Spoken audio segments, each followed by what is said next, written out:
Yeah, we totally dropped the ball on getting lunch for today. Oh, like you stand up and get dizzy. Maybe you should go to bed sometime. That sounds like a fun time with your dad. Hey. I don't You got a know. restaurant open? My dad always wants to go to Costa Rica. I'm like, My dude, dad always wants to go to Costa Rica too. I want to go to Costa Rica. there's no such thing as ADA and I just need in your help. Costa Rica.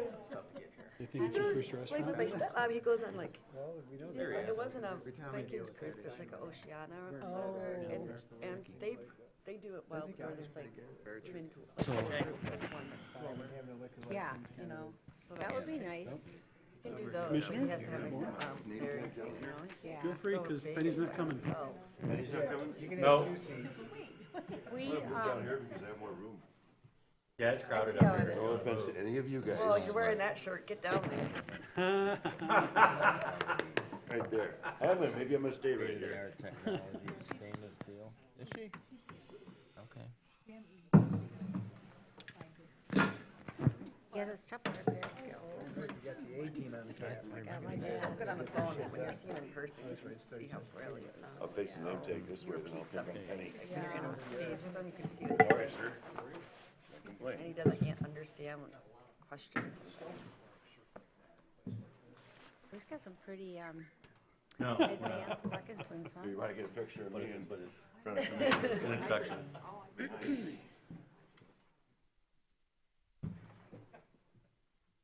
I don't plan on asking very many questions. I'll probably go do his boxing class with him and box with him and. Because we have one in the garage at home. He sounds interesting. He boxes? Good It's for good him. it's good for Parkinson's. Yeah. Eye coordination, I guess. Oh, yeah, that makes sense. A lot of weird things you Penny and You know who else has got Ashley. Parkinson's is, I've been on the dark side for a while. I've been an ample guy for for whatever reason. My calendar won't. but he just had a brain So I'm back on my old phone. It doesn't work. It's all fucked up. Oh man. injury. Alrighty, so we're gonna call this meeting to order. If y'all join me in the Pledge of Allegiance, please. Pledge of Allegiance to the flag of the United States of America and to the republic for which it stands, one nation, under God, indivisible, with liberty and justice for all. Thank you, everyone. Ms. Shealy, if you do a roll call, please. McAllister, Here. Flynn, Here. Walter, Spence, here. Henschel, I'm here. Nelson, Here. Andrews, Morris, Seifert. Here, Commissioner Morris and Commissioner Walter had reached out, and they had some issues they had to deal with this morning, unfortunately. Wish them the best. Oh, first public comment, if you please, when you're ready. Any person shall be permitted to address a meeting of the Board of Commissioners which is required to be open to the public under the provisions of the Michigan Open Meetings Act. Got a frog in my throat. Any person wishing to address the board may state his or her name and township or district. Providing a specific address is not recommended. Persons may address the board on matters or issues which are relevant and germane to county government as determined by the chairperson. No person shall be allowed to speak more than once on the same matter, excluding time needed to answer commissioners' questions, if any. The chairperson shall control the amount of time each person shall be allowed to speak, which shall not exceed 3 minutes. The chairperson may, at his or her discretion, allow an additional opportunity or time to speak if determined germane and necessary to the discussion. Public comment will be solicited during the 2 public comment periods noted in Rule 5.4, Order of Business. However, public comment may be received during the meeting when a specific agenda topic is scheduled for discussion by the board. Prior to the first public comment, the chairperson will indicate the topics on the agenda for which public comment will be accepted. Members of the public wishing to comment should raise their hand in order to be recognized and shall not address the board until called upon by the chairperson. The board shall not comment or respond to a person who is addressing the board. Silence or non-response from the board should not be interpreted as disinterest or disagreement by the board. Please be respectful and refrain from personal or political attacks. Thank you. Anyone would like to speak in public comment at this time, please come to the podium.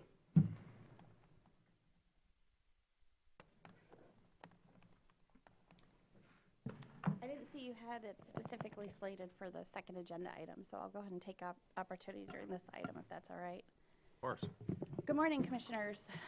For the record, my name is Beth Friend, Supervisor of East Bay Township.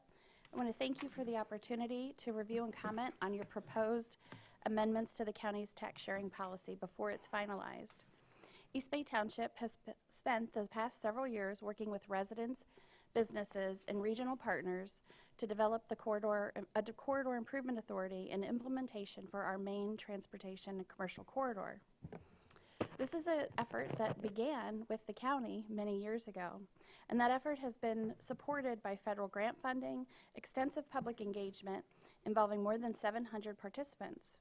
The resulting vision focuses on improving safety, mobility, placemaking, and economic vitality around the corridor. East Bay Township shares the county's goals of ensuring that the tax increment financing tools are used responsibly and the public investment supports long-term economic growth. Our comments are intended to help ensure the policy works effectively for communities like ours and the county. In particular, we hope that the county will consider, 1, recognizing that investments in pedestrian safety, streetscape improvements, and placemaking are foundational infrastructure that enables economic development. 2, reconsidering the requirement that municipalities contribute an equal or greater share of the tax increment financing revenue than the county, which may unintentionally limit the feasibility of projects in smaller communities. 3rd, providing flexibility when districts perform better than expected so that additional revenue can advance additional infrastructure projects rather than only retiring debt. 4, allowing limited land acquisition or easements when necessary to complete safety and allowing infrastructure improvements. And last, 4th, considering whether a policy model developed for a large urban county with many DDA and TIF districts, over 2 dozen, is a best fit for Grand Traverse County and its communities. East Bay Township values its collaborative relationship with Grand Traverse County. We look forward to continuing to work with the board and its staff as the policy is refined so that it supports economic vitality across the region. Thank you for your time and consideration. Thank you very much. Anyone else like to speak at this time? Once, twice, 3 times? All right. Moving right along. Oh, approval of agenda as presented. Motion made. Sweet. Third. We have a motion by Commissioner Flynn with support of Commissioner Henschel and Commissioner McAllister. I'm always late. We're so enthusiastic. To approve the agenda as presented. All those in favor say aye. Aye. All those opposed say nay. Thank you. All right, right on to discussion. 5A. Mr. Alger. Thank you, Mr. Chairman. The administration received a request from commissioners to have a presentation from MSUE to talk about options for our budgeting process and budget cycle. With us today is Eric Walcott, who's the Senior Specialist of Government Community Vitality.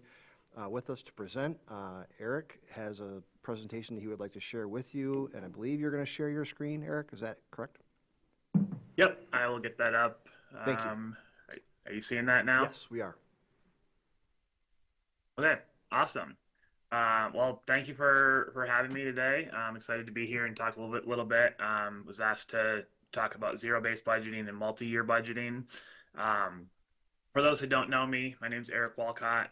As Nate said, I'm a senior specialist with our government and community vitality programs, based on campus in East Lansing, but I work statewide, doing programs on fiscal sustainability, local government finance, a lot of budgeting, and a lot of good governance work as well, helping boards be more effective in how they work together and leading county government. Some of you may recognize me from New Commissioner School or other programs over the years, so excited to get to talk to you for a little bit today.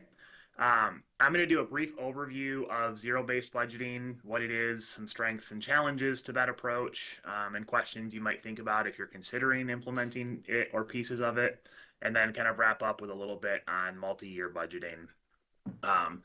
Zero-based budgeting became popular in the 1970s after the Carter administration attempted to apply zero-based budgeting principles to federal government departments. President Carter had used the system as governor of Georgia, and the idea that entire budgets for departments needed to be justified and approved each year rather than making incremental changes from previous years was really attractive politically. And so it's kind of, it grew in popularity around the country after that. It kind of dipped in popularity for a while, and then actually recently it seems like there's been some more conversation about it. The core of zero-based budgeting is that the starting point for a budget for each program, each department, each unit becomes zero, right? We no longer treat the previous year spending as a given or as a kind of a base point. I'll touch on the fact that that doesn't truly mean zero in most cases, but the principle that each unit has to justify and compete for funding comes from that idea. So just a quick overview to start. Obviously, we know counties are constantly facing situations where the demand for public services or for expenditure exceeds resources. And so the budget becomes that statement of priorities. And zero-based budgeting is one tool that can help clarify those priorities in a structured and transparent way. Oftentimes, organizations look at zero-based budgeting for a few reasons listed here. A structured budgeting approach, it aligns budget decisions with community priorities by kind of re-examining all programs from the ground up. Decision packages and service levels, it creates those decision packages, which I'll talk a little bit more in a second. Kind of showing a base level, current level, and then kind of what an enhanced service level might look like with costs and outputs for those. And then it improves transparency and really clarifies trade-offs between what you're putting into a program or a department, what the output is from that. It can help clarify kind of trade-offs between mandated services and discretionary services, and so it can make some of those things more clear through that process. So the decision packages is really the core piece of zero-based budgeting. Like I said earlier, it doesn't literally mean we start the budget at zero each year. Instead, what you do is decision units create what we call decision packages that show at least three options, kind of a base level service, right? Like what's the minimum you could spend to provide a service, and then typically a current service level, and then an enhanced level. If we had all the resources in the world, what could we do with this program?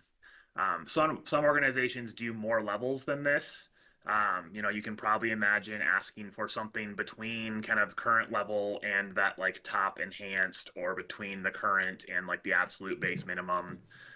But you can also think about how as you ask for more levels of funding packages, that gets more complicated.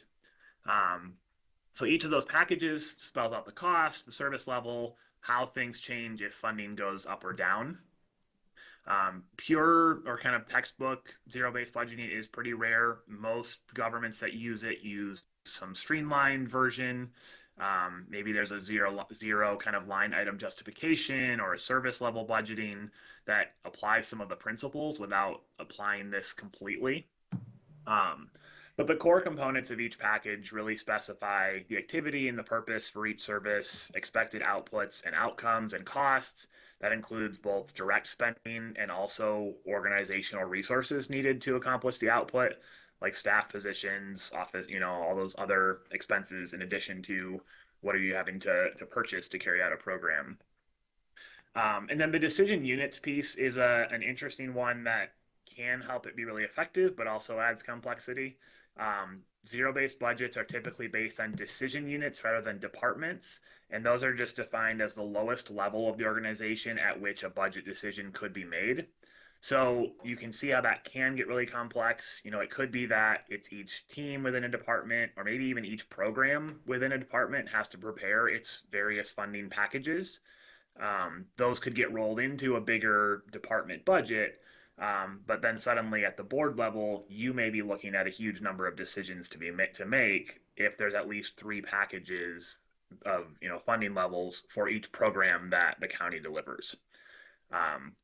That also requires significantly greater involvement from staff throughout the organization, which can be a benefit and a challenge, and I'll touch on that in a second. So how it guides decisions, right? Because it focuses on those service levels, you get away from taking last year's budget numbers and just adding or subtracting a certain percentage based on where you expect revenue to be. So we get away from the incremental decision making, which is probably a good thing. By having each package list specific activity and service levels, you can clearly see differences when you're making decisions, right? It's easier to visualize what reduced funding for a specific program looks like because that decision package, that budget package includes, here's what we can do with this amount, with a certain amount of money, here's what we can do with less money. But again, you're making decisions at a more granular level, so it requires you to be making more decisions through that budget process. The varying service level packages can be helpful in thinking through mandated services and where service levels are, where you have more discretion in spending. Though again, I'll touch on some challenges related with that in a minute. So strengths, obviously it provides for a comprehensive activity review, right? Because each decision unit, each program is putting together these different packages. It encourages a really detailed activity level review. It focuses on alignment with program priorities rather than that incremental approach.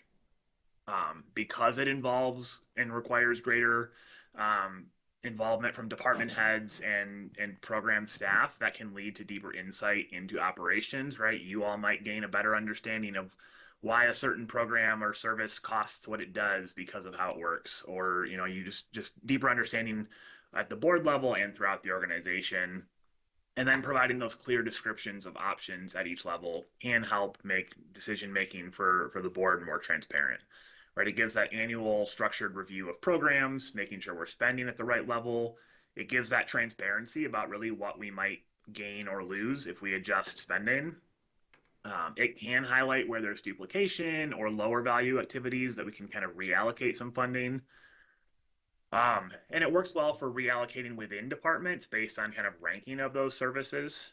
So overall, it gets you away from incremental budgeting. It can help rationalize cuts or increases in targeted areas rather than across the board. And it really highlights those trade-offs between the resource inputs into programs and departments and the outputs that you get from those. Weaknesses.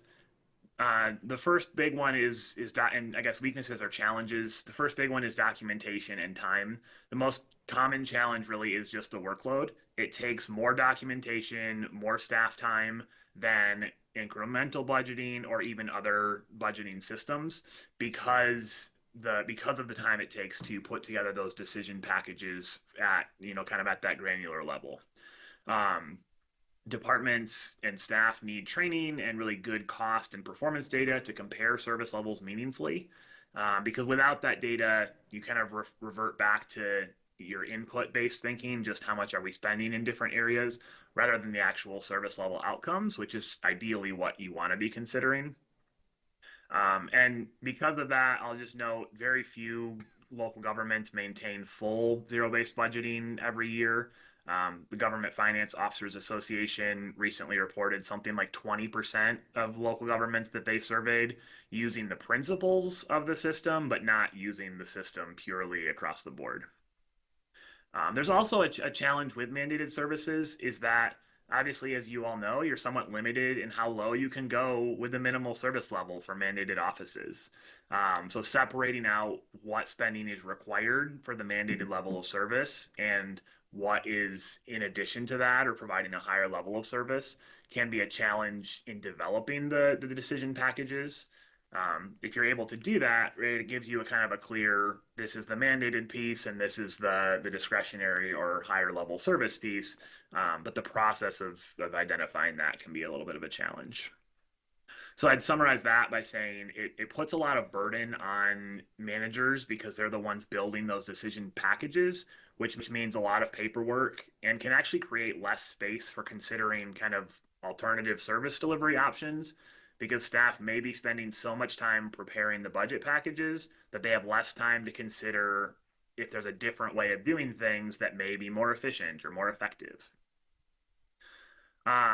So just kind of some considerations, if you're thinking of adopting, zero-based budgeting or principles of this and implementing that in your budget process, The first is really just being clear on what problem are we trying to solve? Are we trying to be better at prioritizing and aligning our budget with priorities? Are we trying to be more clear on targeted either cuts or funding increases? Is the goal increased transparency? Being really clear about that can help kind of make the decision of, is this the way to go? Are there pieces of this to adopt, or is a different approach better? Second is organizational readiness. Do you have the staff capacity, the data to really implement this? There is a learning curve to kind of what information is necessary and pulling together those decision packages, which is often why it's recommended to either pilot this with a department or a few specific programs and kind of test that out. Pick an office or a department where service tiers are really clearly understood, and that can be an easier kind of, let's try this out. Many counties often benefit from kind of a service level budgeting approach rather than full zero-based budgeting. That would give options, for, okay, if we get certain different funding levels, what the outputs could look like. That allows you to have similar conversations without overwhelming workload. And then one alternative that many local units use, to this is priority-based budgeting, where funding is allocated based kind of on priority ranking of programs rather than the decision kind of packages that each one put together. The other thing I would say is that it's important to pair the process with your strategic plan or master plan, other priority goals, so that those rankings or the decision packages really reflect those big picture goals. In zero-based budgeting, unless you make it really clear to managers or department heads preparing their unit's budget, they're not automatically aligning their budget packages with those goals and priorities, right? They might be so focused on kind of the details of what those inputs and outputs look like that it's harder to kind of think about those big picture goals. So it's really important to make sure that you as a board have set those goals and priorities at the start of the budget process, and make sure that you're really reinforcing to staff who are responsible for this that they need to be keeping those goals and priorities front of mind as they pull those things together. So that's kind of a high level overview of zero-based budgeting, kind of some of its strengths, challenges, considerations. I looked to see if I could find examples of local units in Michigan that are using it. I'm sure there are local units that are using pieces of it, but I didn't find anyone that was like promoting like, hey, we're using zero-based budgeting to kind of show as an example. So next I'll just touch on multi-year budgeting, and this is just the practice of looking beyond the next fiscal year, typically kind of a 3 to 5 year horizon to understand long-term financial trajectory. In practice, what I've seen as common is something like adopting a 2 or 3 year budget with longer forecasts or financial plans that kind of inform that decision making. This helps us anticipate structural imbalances early rather than discovering gaps during your budget cycle, and really helps with stability and predictability.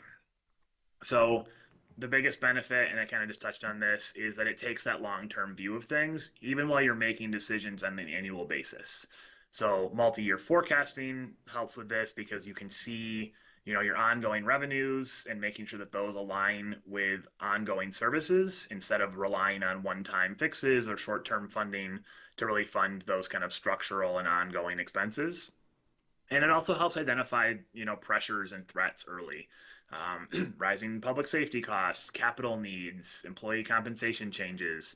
It helps kind of see those trends so that you can identify those, even if they're not things you have to address in this year's budget, they're coming down the road. Forecasting also helps model different policy scenarios, such as if, changes in millage revenue, state shared revenue, major grants, those kinds of things. And it can help clarify the timing of big decisions like capital expenses, staff expansion, new operational commitments. Budget planning really improves transparency, right? You're showing not just the cost of something for this year, but what it looks like, what the impact is on future years. It lets you plan capital and infrastructure needs in a coordinated way, so there's not those big spikes in spending.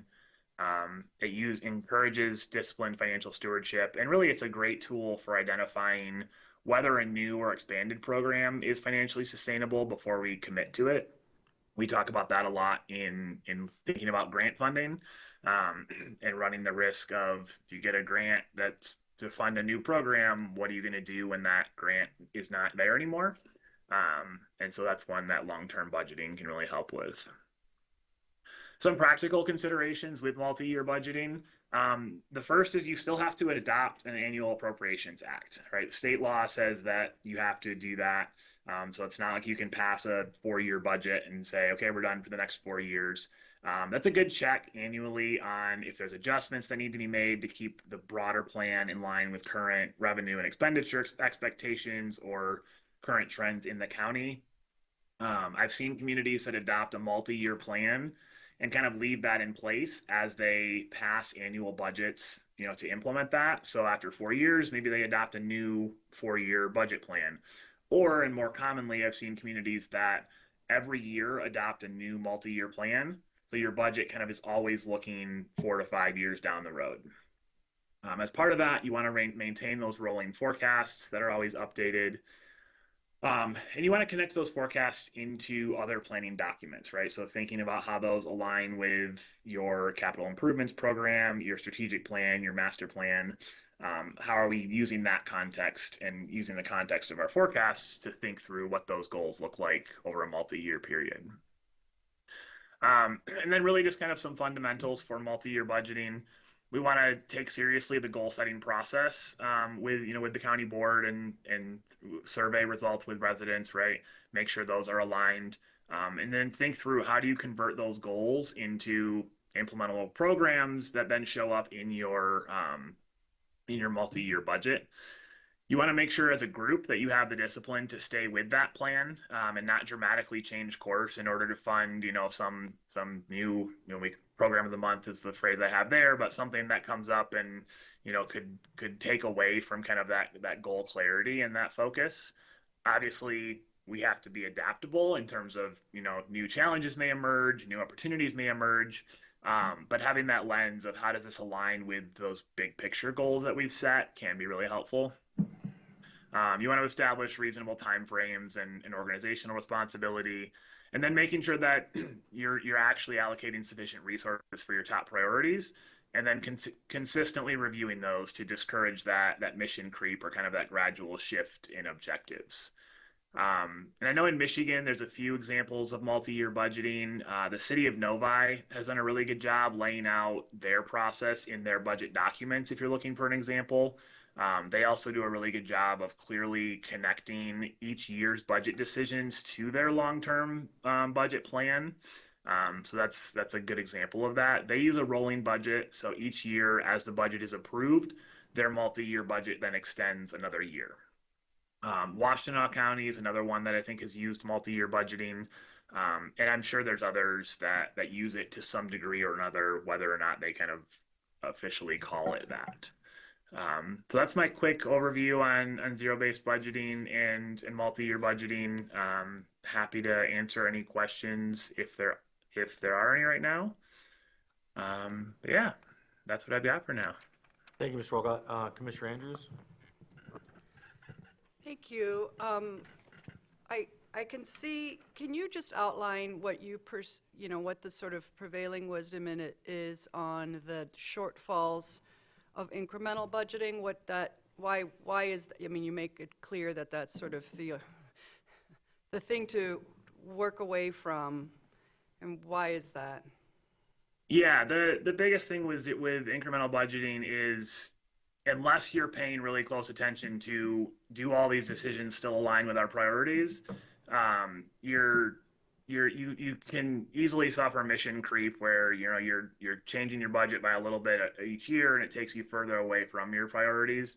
And if you oftentimes incremental budgeting means, or gets applied as, we're going to do a straight, let's say revenue is going to be 2% higher, lower, pick the direction.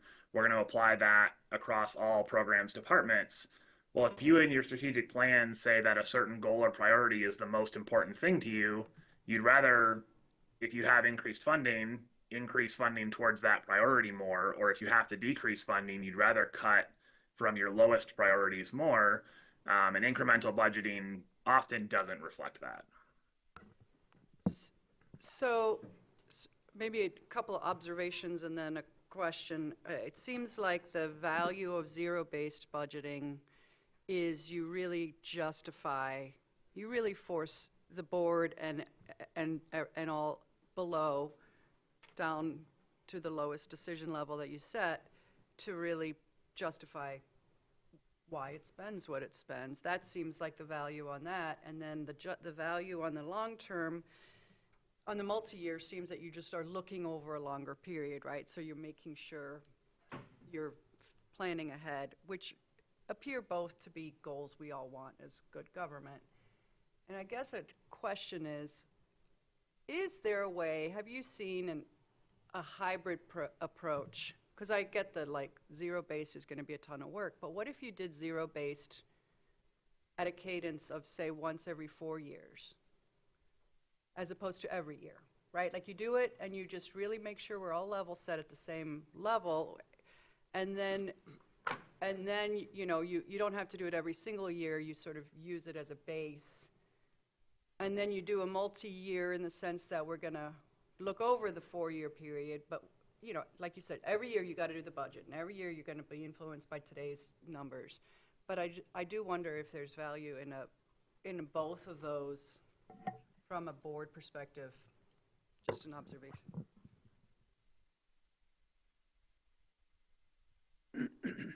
I'm sorry. Yeah, and Commissioner. I can also share, there's GFOA has a good resource that kind of talks about zero-based budgeting and some of the ways that local units have kind of adapted pieces of it or kind of hybrid versions of it like that. One challenge you may run into with doing, you know, if you, let's say you did it every 4 years, is the first year of doing it's probably the hardest because of the learning curve of, you know, it's a new thought process. You have to make sure all the information is there. And so if you did it every 4 years, just with staff turnover and whatnot, you might end up where like you're doing the hardest part every 4 years. And if you did some elements of it every year, you can build some of that into kind of just organizational habits. And as people build expertise, it gets a little bit easier to implement at least pieces of it. But there are simplified versions that a lot of local units use as well that, you know, could kind of meet in the middle of accomplishing some of the goals that you outlined and maybe minimizing the additional workload. Commissioner Nelson. Yeah, thank you. Commissioner Andrews makes some really good points about every 4 years, every 3 years, every 2 years.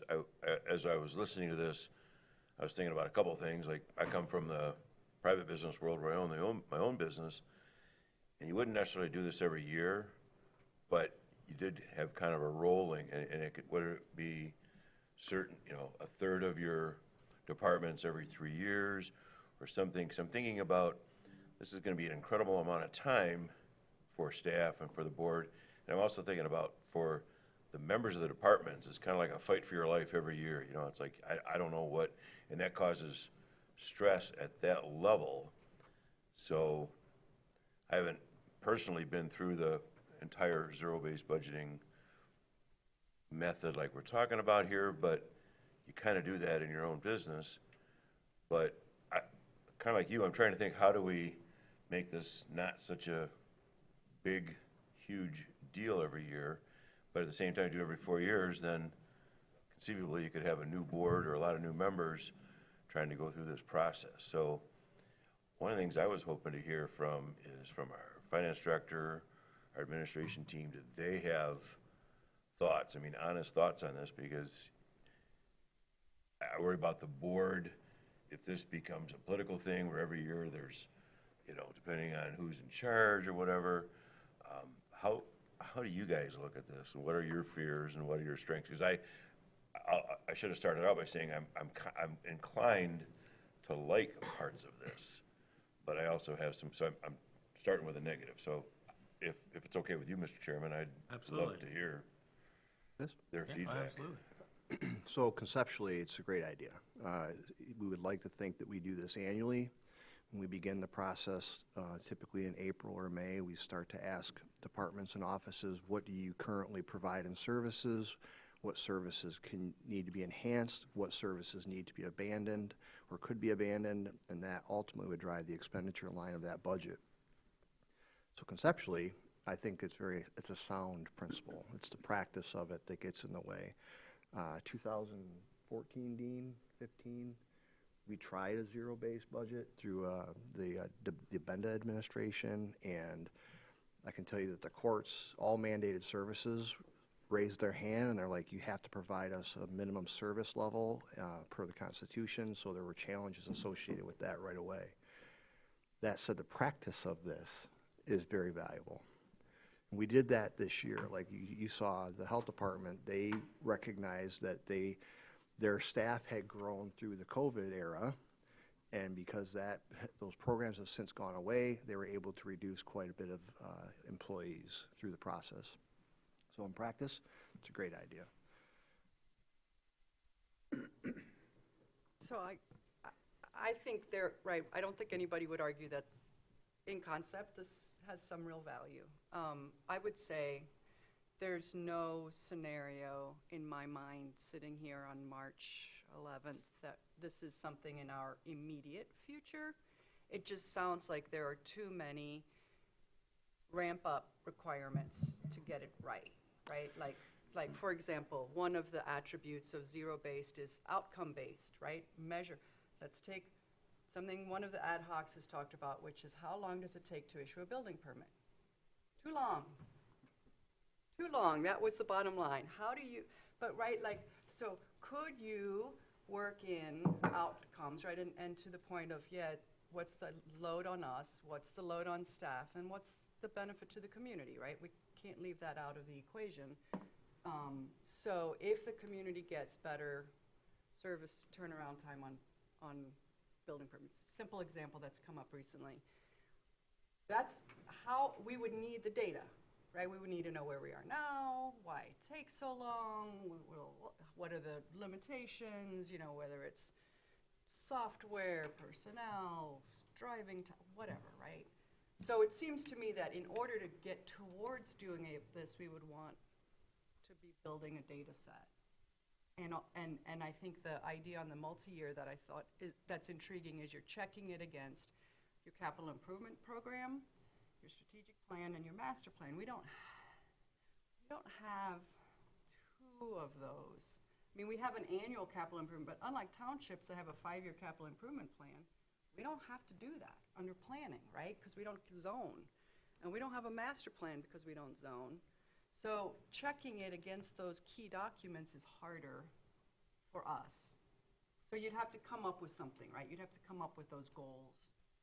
And I don't think we could do that this year. Yeah, it's almost like you need a trial period or a shadow. But the other thing I didn't mention when I was discussing is a 3-year plan also gives, like, I'm looking at 3 directors over here that, I mean, there probably is some mandated portions of their services, but like, I'll pick on Cliff IT. There's probably no mandated, probably minimum mandated for just safety and security, but, you know, we could cut that budget drastically, not being a follow the law, but we'd be incredibly stupid. But, I don't want to put that past us, but if Cliff, for example, had a 3-year plan, or a 3-year budget plan as opposed to every year, there is a better planning and focusing as opposed to trying to, I got to cram this in all in 1 year because I don't know if I can do this over 3 years. So I think there's some benefits there as I think about this. But I agree, it probably not a quarter of the year away that we should start this, but if we decide to go ahead with this, and I'm not saying we do, you don't want to just keep pushing it off either and say, well, that's another day. So I don't. But again, maybe Dean has some comments about this too, because he's where the rubber hits the road on some of this. Well, I think I'm going to just give Eric some credit for the comment about mandated and minimum service levels. That is a challenge. We have looked at this a few times in the time that I've been at the county. Extremely difficult to change or to implement. I think the most important thing that the board could probably consider, and probably the easier of the two that we've discussed here this morning, would be the multi-year budgeting. I think that has significant value, especially since you're about to start some major construction projects. And that puts more of the burden on probably administration and finance, and keeps the departments doing what they do best, and that's their normal operations. Zero-based budgeting, I'm not a fan of that, and I'll say the reason for that is how you determine where those priorities are. We have a lot of influence, political. You can tell when you look at, there are times when we've had to cut our budgets significantly, and the departments and elected officials will lobby extremely well and efficiently, and they'll all have good reasons as to why their department or their operation can't be cut or reduced, and it's really hard to make those decisions in regards to, well, when you have to cut, you have to cut. And we really don't have a very good process of looking at what is our priority currently. So you're going to, if you're going to go with zero-based budgeting, you're going to have some real tough love, in my opinion. And I have not seen that in my 30-plus years here. So I'm just being honest. That's good Haven't feedback. seen it. Thank you. Then could zero-based budgeting be used for a department or program that is needing to be deeply analyzed, like Eric had suggested, the implementation approach of piloting with specific programs or departments? I mean, maybe that would be a good department or program, one that might need to be cut or reevaluated, like the health department, for instance, that you brought up as an example. It seems like that would be a good one to, not now the health department, but in the past, right after COVID. That would be an example of a program that, or department that could be further analyzed so that we make evidence-based decisions. So that was just one observation that I had. And also, is there help or assistance with piloting? Eric, you had mentioned that in your presentation, but I'm wondering if MSU Extension has resources for how to get the ball rolling. That's a good question. Off the top of my head, nothing directly that I can think of, but I mean, that's always something we're open to conversations. You know, if you know, there's ways that we can support counties. We don't have like a program, you know, specifically on that. How to implement it if we were to pilot. I mean, I guess it seems like a big ask and a big chunk to take off, but if we did just pilot it with a department, that might be a good way to try it out. And then I have one more question for you that's kind of related to this. The Michigan Department of Treasury has the Fiscally Ready Communities in a 5-year budget forecast instruction program. They had a webinar yesterday where they talked about Michigan's community financial dashboards with each county. You can actually go to the dashboard and click on your county and look at your budget and your 5-year projection tools. Is there any overlap with what you're talking about in this dashboard that the Michigan Department of Treasury has for every county in Michigan? Yeah, so the Fiscally Ready Communities program is actually a program that me and my team deliver jointly with Treasury. So we do a lot of work with them. The dashboard that they have is historical data. So that looks at, you know, I think right now you can go back a handful of years.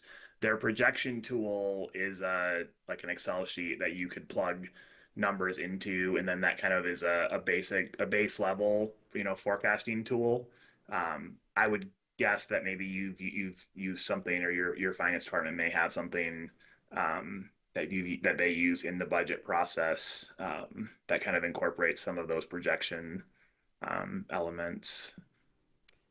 If you were to use zero-based budgeting, would you then use that historical, would you use that as your baseline? If we were to do zero-based budgeting, like where would we start with? Mine is 0. Well, I'm thinking, would you start with your past year's budget and use that as your starting point, or would you start at 0 for every department? Yeah, so in theory, you're starting at 0. The reality is that, whatever, however you decide what those decision units are. So, right, if you decide to go at the department level or down to like the detailed program level, most are going to end up using last year's numbers as kind of the base, that middle package, to say to continue doing what we've been doing, it would cost us, either last year's number or last year's number plus a little bit. And then, from there, they may use that to kind of develop, what's the lower level package where at a minimum we could provide whatever services, and then kind of what's that higher level package. So the idea is you do start at 0. The reality is at that kind of decision unit level, often previous year is kind of treated as the continued funding level. Wow, really thought-provoking. Thank you. Commissioner Nelson. Another thought, I suspect that real true zero-based budgeting is probably a lot harder and elusive than kind of like what he talked about when it's zero-based, but we're going to go back to what we were last year, and we kind of right now are, I guess I shouldn't say kind of, administration I think does a pretty good job of hitting each of those. And so that's like a pseudo zero-based budget, but it's not exactly. But even, I think it'd be really hard to actually say we're starting at 0 and building from there. Like we're building the new county every year. And I did some quick checking here, a couple different searches, and I find that it says that 70 to 80% of county budgets are mandated services. I don't know if that's true in our case or not. I was going to guess it was half to 2/3, but so Well, it's, No, it's go not ahead. the entire Well, budget. I think that's maybe like something we could do. We need to find out maybe. yeah. What are our minimum mandated service levels? And that, so I was gonna say precisely Now, that. let's try one department, cut Cliff to 0 and Well, just and I this think year. Cliff is different, right? Because Cliff is, build it from there. Cliff is a cost that's passed through to all the budgets. So we don't see IT budget, we see the sheriff's department, and within sheriff, there's a proportionate share of IT. So, but I do think the idea, right, like, is there a way to integrate for this year's budget an identification of what part of this budget is the minimum service level? So we at least know as a board, like, where we're doing that. And then relatedly, could we this year start identifying what are things we can measure from a measurement, right, from an output, from a community, I issue X, and I am gonna get better if you, but not even setting goals, just identifying Yeah. potential I think first we have to outcomes. decide, are we going to seek toward this? Or, like you say, I think what you're saying is that we're kind of checking it out to see how this looks before we're not saying, hey, we're going to this. Emergency manager's budget's not getting cut necessarily, but So if I could, because I was there, I remember these conversations, 2015, and I was Yeah, it's good involved perspective. because I was then civil counsel, and we know what mandated services is, and I'm going to tell everybody right now, you're not going to like what you see, because you really strip it all the way down to what's your constitutionally mandated services. That's it. That's the minimum mandatory. It's whatever's in Article 7 of the Michigan Constitution. But fair enough, but when you say we have to provide law enforcement, we all agree we have to provide law enforcement, but within that, there's a whole lot, like you could have one person in a vehicle or two, you could have vehicles for 10 years or 7, you could have discharge or no discharge. I mean, so yes, it is mandated that we have a jail, of course it is, but Road that patrol's doesn't. not a mandate. What's that? Road patrol's not. road Or patrol. right, exactly, so. In unincorporated areas, it is. Yeah, so yes, a lot of our budget is mandated, of course it is. We don't do a lot of things that are just completely, but Well, here's the first thing. I want to see it. Show me what the constitutionally minimum mandate is, and its cost. Let's start with that. We have, correct me if I'm wrong, 6 departments that have 25 vacancies that they carry year after year after year. That's $2.5 million. Why are we doing that? Where we are now a 4-year commission, 2 to 3 year budget, now's the time to start looking at that. And no, I personally, I don't think a zero-based budget, just for the workload, I don't think it's gonna be worthwhile, but there are some ideologies or some ideas within that we should be taking a look at. Typically, what happens is like, hey, I'm gonna pick on the sheriff's department, he'll call me later on. Hey, I had 6 vacancies. I've had them all year round. That's $600,000. I wanna buy tasers. Okay. $600,000 goes a long way to buying a chiller for this building. I just wanted to comment that zero-based budgeting is a process. And you can do that process perfectly and not get the outcome you want. What we really need to start with is what is it we want? What are the quantifiable outcomes, department by department, service by service? You mentioned building codes. Quantify. We want faster building permits. Okay, how much faster? How much faster is reasonable? What is typical? If we look across the state, across the nation, that's how we set those goals and then approach our budgeting from an outcomes perspective. We kind of, zero-based is kind of it's a catchword, zero-based. Yeah, we're going to wipe the slate clean and rebuild it. We kind of do that anyways. I mean, we start every budget process with, all right, what are we going to put in it? Right. And we just grab what we did last year and bring it forward and dust it off and put it in there. So it's less about the terminology we use and more about the process that what are our outcomes that are driving this process. Do we need to assess what kind of community we want? How do we stack up on all of those variables with other communities? How do the ones that are outshining us, how do they achieve that? And then take that back to our budget process. And that's really, I think, what Commissioner Andrews is nodding her head on here. I think you could call it performance-based budgeting, right? We've got certain performances, and it would be challenging, but maybe on a pilot basis, we start thinking about performance-based. We know it will cost more to make permits faster, but if the outcome is faster permits and that helps our community and gets some red tape out of the way, that might be a cost we're willing to take on, right? But having those performance-based decisions makes good sense, I think, and it also helps us explain to our community what we're doing. And values-based as well.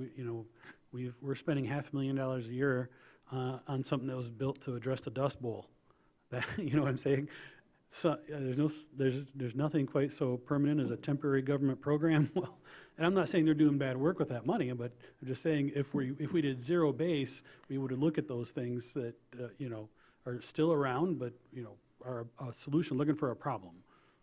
Well, on some of that, when if you want to look at departments, like you said, it will cost more to be faster on your permits. That's not necessarily true if we don't look at it and say, well, what is the process, and can we just be a little more efficient, as an independent and not government? I mean, you try to look at things all the time. Can you actually be more efficient, budget your time better, and be more cost effective, and still get the job done?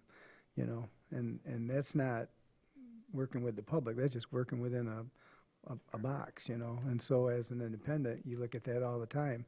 So I would say on that, with the administration and stuff, you would look or should look at your departments every year at budget time. Hey, are we doing what we're supposed to do? It would be nice to know what the minimum is. I'm sure we exceed on most every department on that, but what is it that we're looking at, and what can we do to be a bit more efficient on that? So I think one concept is the idea of productivity gains, right? Like the same 10 people this year may issue 10 permits, but if that same 10 people issued 10 this year, maybe they can issue 12 next year because they got a little bit better, right? You should be able to squeeze more, assuming you're being productive, right? Productivity and efficiency are sort of two sides of the same coin, by investing in our staff and making sure they are getting better at their jobs, right? I think that's the concept, that instead of just an inflation increase, that we expect a little bit more productivity, which is why we want retention in part too, right? Retention ties right into that, because if you've got the same in staff, hopefully the longer they're here, the better they get at their jobs, the more efficient we get, the more outcome, more permits per person. Yes, metrics. Well, something I want to avoid, just to contribute some experience. I've had some middle managers in our family company who see someone standing around and, hey, find something to do. So Got they'll- time to clean, got time to clean. Right. Well, okay, but what is it you actually want them to do? What is the quantify that? What is the part of the job that's not getting done? Maybe they're just twice as efficient as someone else. They get it done in half the time. We got to, you don't just tell someone, go do something or go find something to do. Let's figure out what we want done. You can be, great at handwriting, but if we're all typing, it doesn't matter. So, we got to be real specific when we're asking staff to improve. What do we want to improve to meet what outcome, and quantify what does that look like? How many words per minute do you type versus handwrite?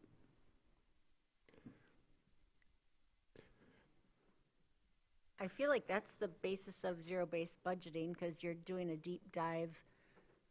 It's taking a lot of time, and to Eric's point, he was really transparent about that. It's going to take time, it's going to cost money, but you're doing a deep dive to find out what it is that someone needs to do to be more efficient and to have more effect. Operational Audit. audit? So I guess that's a question for administration. When we go out, you're about to put out a memo to the entire county and everyone who has a budget slice and say, what are your needs for 2027? And I wonder if there's a component of asking that question that we also ask the departments. What are the things you produce? What are the outcomes of this department? You know what I mean? Like, just, it's an open-ended question, but, just get the perspective from the department. Like, we provide a safer community. Great. Like, how do we measure that? Like, what, I just wonder if there's a way to just get the ball rolling to the point of outcomes or metrics or goals, and that comes from us, but we don't want to just sit here and invent them, I don't think. I think we want them to come from the bottom up. How do we start identifying what those things that are measurable are? I feel like we did that last year, where we had each department come and present to us, but I feel like they didn't do that part. Like, You've never asked? well, they told us what they do on a day-to-day basis, some of the departments, but maybe we could have asked for that, because that would have been really helpful to us. Well, I I think we're asking the wrong questions. As I sit here and I listen, talk about what's important to us as we move forward, and the reason that we're doing this today as a study session is because, we got 3 more years left in our term. We're gonna start looking at proposals in, May for this year. I agree, I don't think we're gonna do zero, but we're looking for performance. We're investing, or the taxpayers are investing this dollar in this department which you work for or you run or what have you, and you come to us every year and saying, this is what we did, or this is not what we did. This is how much money I need. Okay, well, that's how much money you need to produce X. All right, how much money is it gonna cost for you to produce Y? Maybe we're asking the wrong question. A long time government employee is about, I'm just gonna show up, do my 8, hit the gate. Next year I'll make 3% more, I don't get fired. That's what the public at large believes. And quite frankly, the vast majority of that concept is true.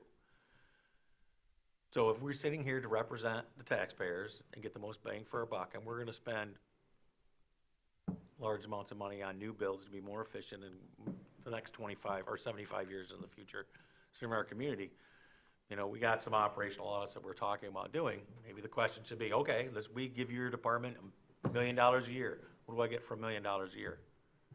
Well, you get X. X is not sufficient, I want Y. Explain to me why I can't have Y for the $1 million a year that you get, and explain to me why you need $1.2 million. And I don't think that should be put on our administrator. We have department heads, that's their job. I understand we have constitutional minimums, and I can appreciate that. And as it turns out, as you all know, we have certain services the county has to provide some of these departments, like the courts, the sheriff's office, and there's probably a half a dozen others, which we don't know what the cost for the minimum constitutional required standard is. I'm gonna imagine we're gonna get that soon. But Well, it's kind of a moving target, too. it is a moving target. You know, COVID came along and did a lot of things, and we were like, it kind of upset the apple cart, and we're kind of, some things are better, some things are worse after that, because we saw some efficiencies that we could have, and then we saw some gross expansion of spending of tax dollars. So somewhere we need to find that blend, but that's our job. We have to be able to tell somebody that's the head of a department that is an elected official and say, we can appreciate this is a minimum mandated service. This is what we require for you for our money. Mr. Nelson. The more I think about this, the more nervous it makes me. I like the performance base as opposed to zero base as a concept. But even more about, like, right now, we have a structure where we hire an administrator who has a team who manages these departments. And I worry about, as a department head, I've got my administrator and I have the board. We're still in the budget and that process, but I don't know, as I think this out and talk about the mechanics of it, I'm nervous. I don't know what that means or how we go forward, but I think we need to be careful, I guess, is what I'm saying. We might be stepping into a, I think the phrase you're looking for is due diligence. yeah, we need a lot of that. Let's not Accountability, make it worse, responsibility. yeah. All good catchphrases for the 21st century. And also, right, the fact that we do it the same year every year, the status quo, doesn't necessarily serve our constituents. And I think So we've we been are good about elected not to- doing that. We are elected to make hard choices. Yeah, and I agree, and I don't think our administration team or our department heads have been status quo. Let's roll with it. So I've been, and this board has not been afraid to make those kind of decisions too. But one of the things that gives me pause is the political wind direction that can have a more of an influence on this, which can be a good thing, can be a bad thing. But that's why I like the performance-based thought as opposed to, so that's my thoughts. Cool. I mean, excellent.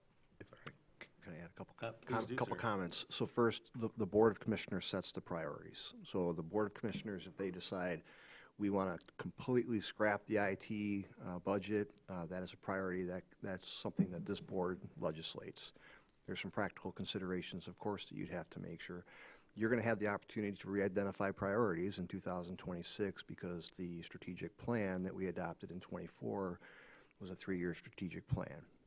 Once that was implemented, every change to the budget, upside or downside, was required to come along with which goal is this addressing within the strategic plan. So that we have implemented that process once we approved that in 24. Each spring, we send a budget memo to department heads and elected officials. The 2026 request was to consider programs or services that could be scaled back or combined, opportunities for operational efficiencies, new or expanded revenue sources, and any underutilized resources or spending patterns worth considering removing. So it's not that we're just in the status quo. Current services, we do look at current services. That's the term that we use administratively. We recognize that there are advantages and disadvantages to that, but that is what we look at when we look at the strategic plan. Are we in alignment with that, with current services? We can get out of whack.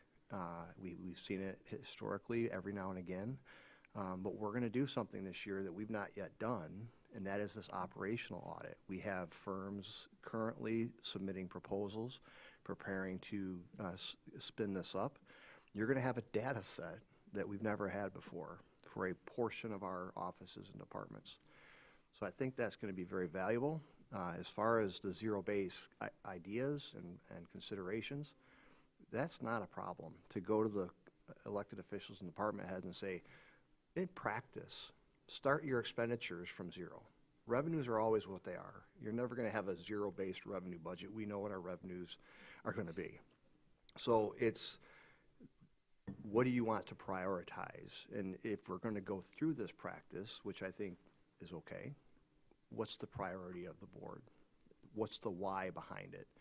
And I think our departments and offices can get behind that. Thanks. Is there any more comments, questions, or concerns for Mr. Walcott or our administrative staff?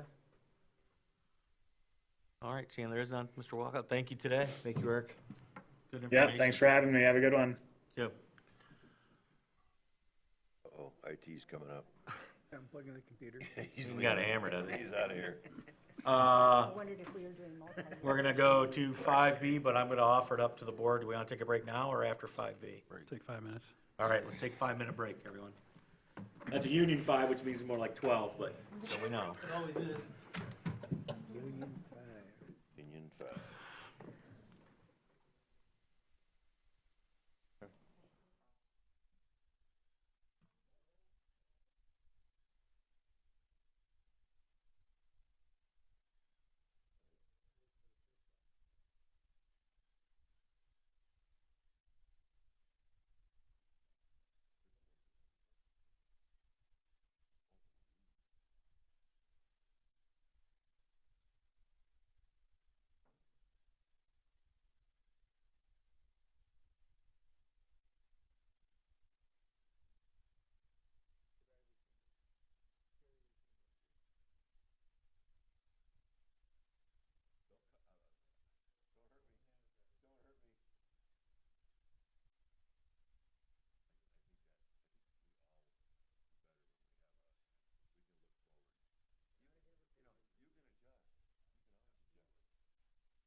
I know, it's tough. Both topics, the budget topic I think Cliff's a glutton for punishment.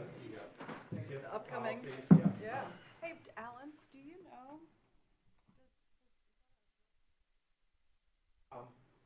Initially, that's when I was here, but Beth and I spoke about that beforehand. Said that was special voted by the citizens. According to the rule, we're filed at, and we're not. We're not covered by that. We would not. Don't have to ask to opt out. Automatically opted out. Oh, wait, so Beth, can you clarify that? She was real, Because and that's, I'm here to learn about these things. She approached us, and we're gonna hear a presentation from her, but we're not one of the groups that would. but it says right here that anticipated millages to be captured, Road Commission 1. Is that, am I misreading it? That's on page 24.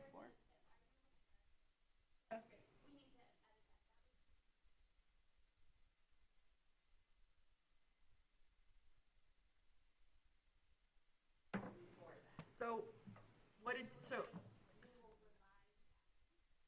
don't you have, I want to be sure to cover that in the public meeting Yep. too, because I think that's an important point. Oh, it that is. It sure The public is. needs to understand because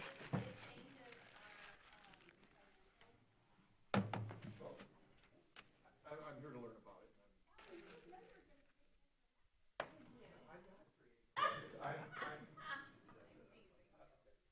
I love a collaborative effort.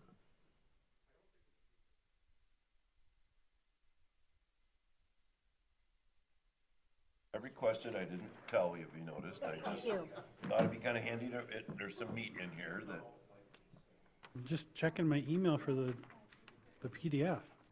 but thank you, Mr. Administrator, for accommodating my request. Hey, I have a request for you. Okay, Can you please stop wearing a Bears quarter zip? I already Oh, got. let me get it I close to already the set- microphone. That's why he You got can moved hear it down. roar. That's why he moved down there. He was originally sitting here. Have this in electronic form? You can email it. I know what I'm getting you for Christmas. Honolulu blue and silver, buddy.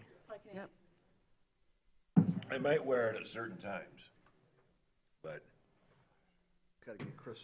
oh, How the come I'm Lions not lost getting Montgomery fucking and email? I know. that's the only, those are two big playmakers. That's all right though. This is this.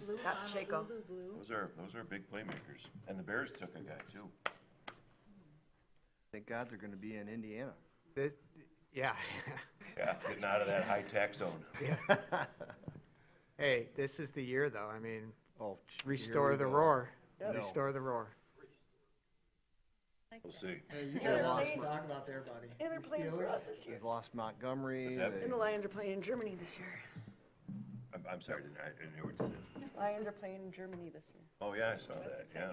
In October. Are you going? Oktoberfest? Oh my gosh. I'm definitely, it's on my, Oktoberfest is actually in September, but oh, that's too good. Raisin Bison. I don't know why they call it Oktoberfest. Sorry. I was They in. playing a German high school I kid? was in London when, oh, thank you. The Falcons played, I think, I don't remember who the Falcons played, but You go, Chris. they set up bar to like all, like, football. I just wanna go, yeah, oh yeah, I got it. Oh! Nice tap on this. Yes, sir. More comments real briefly about budget So I brought him home. before a we bunch of start. stuff. It won't take me more than a minute. Copy that. Sounds good. Thank you. Thank you. So I would even go to Germany, not even go to the game, just to like hang out in the Lions. I wonder where they're gonna play. Well, St. Brown's from Germany, his mom's German. What city they're gonna play. He goes I said I thought I heard Brian coming. in St. Brown's, I think. Oh. We still have 2 minutes in our Union 12, right? Or Union 5? I checked, he's not here. How come I'm not getting any? yeah, it's not under the desk. Yeah, he's hiding.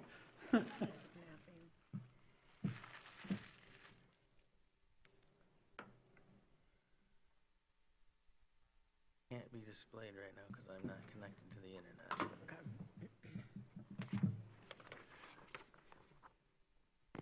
Cliff's feeding squirrels. Yeah, some steroids, Cliff.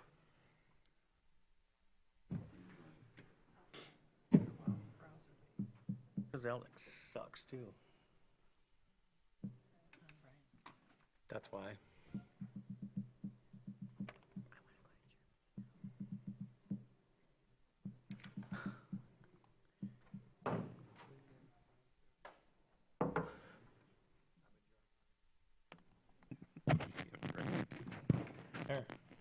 stuff.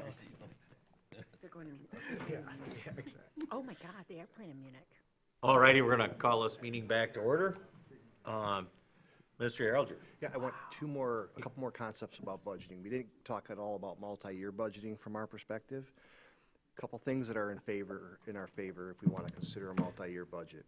For the first time since I remember, in 2024, we aligned all contracts. So all CBAs are a 3-year CBA that expire on December 31st of this year. We're going to begin negotiating again pretty soon with those bargaining units. Our goal is to have them stay in alignment. So if we can get a multi-year contract with each of those units, you're going to know your personnel costs going forward, at least your cost of living adjustments, maybe not all of the personnel costs, but largely you'll understand what that is. And secondly, as Dean mentioned, we're going to experience a pretty decent increase in expenses that are going to be known for the course of 30 years, potentially. And you're going to know what that is. So that is also going to play into your favor for a multi-year budget. So we've talked about that administratively. We favor that concept. We recognize the challenges associated, but if the board wants to consider that going forward, we're supportive of that. Thank you. Thank you. All righty then. Well, let's move on to, what is it, 5B? Mr. Yeah. Forsythe? Yeah, Commissioners, in your packet, what you have is an updated tax sharing policy. So if you remember last week, the original policy was included in your packet, really as an FYI. What you have in front of us is a redlined proposed changes to the policy that was based on the conversation staff had with the ad hoc committee, the Housing TIF Pilot Ad Hoc Committee meeting that occurred February 25th, where we did get extensive feedback on the existing policy and changes to it based on primarily a model policy from Oakland County, as well as we did look at a few other county policies that have been adopted. So what you have in your packet reflects our attempts as staff to take those comments, incorporated them in a draft. I do want to acknowledge our intern, Jessica Mastorani, as well as our community development coordinator, Maxwell Cameron. The reason why you see red, blue, black underlines is because it truly was a collective effort to develop this draft. And I also want to recognize Claire Carter and Beth Friend from East Bay Township. They did provide staff together with commissioners' comments via email Monday. And then there's been a clear sharing of information and communication with East Bay Township and what they're trying to do in the Beach District. So with that, I would ask Maxwell to come forward. He's going to talk about 3 parts. Part 1, a definition section that didn't exist. Number 2, the standards that we have written into this policy, as well as 3, the establishment of a review committee.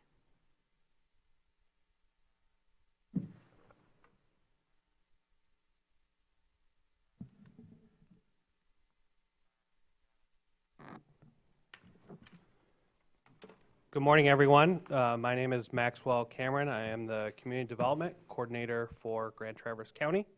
And as Mr. Forsythe mentioned, I did want to highlight some of the changes that were made in this proposed amended policy.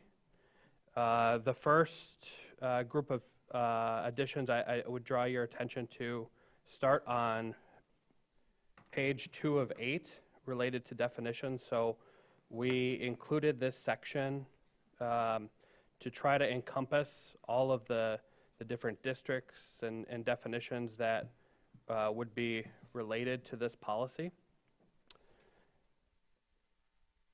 The second item that I want to talk a little bit more about, you'll see on page 5 of 8,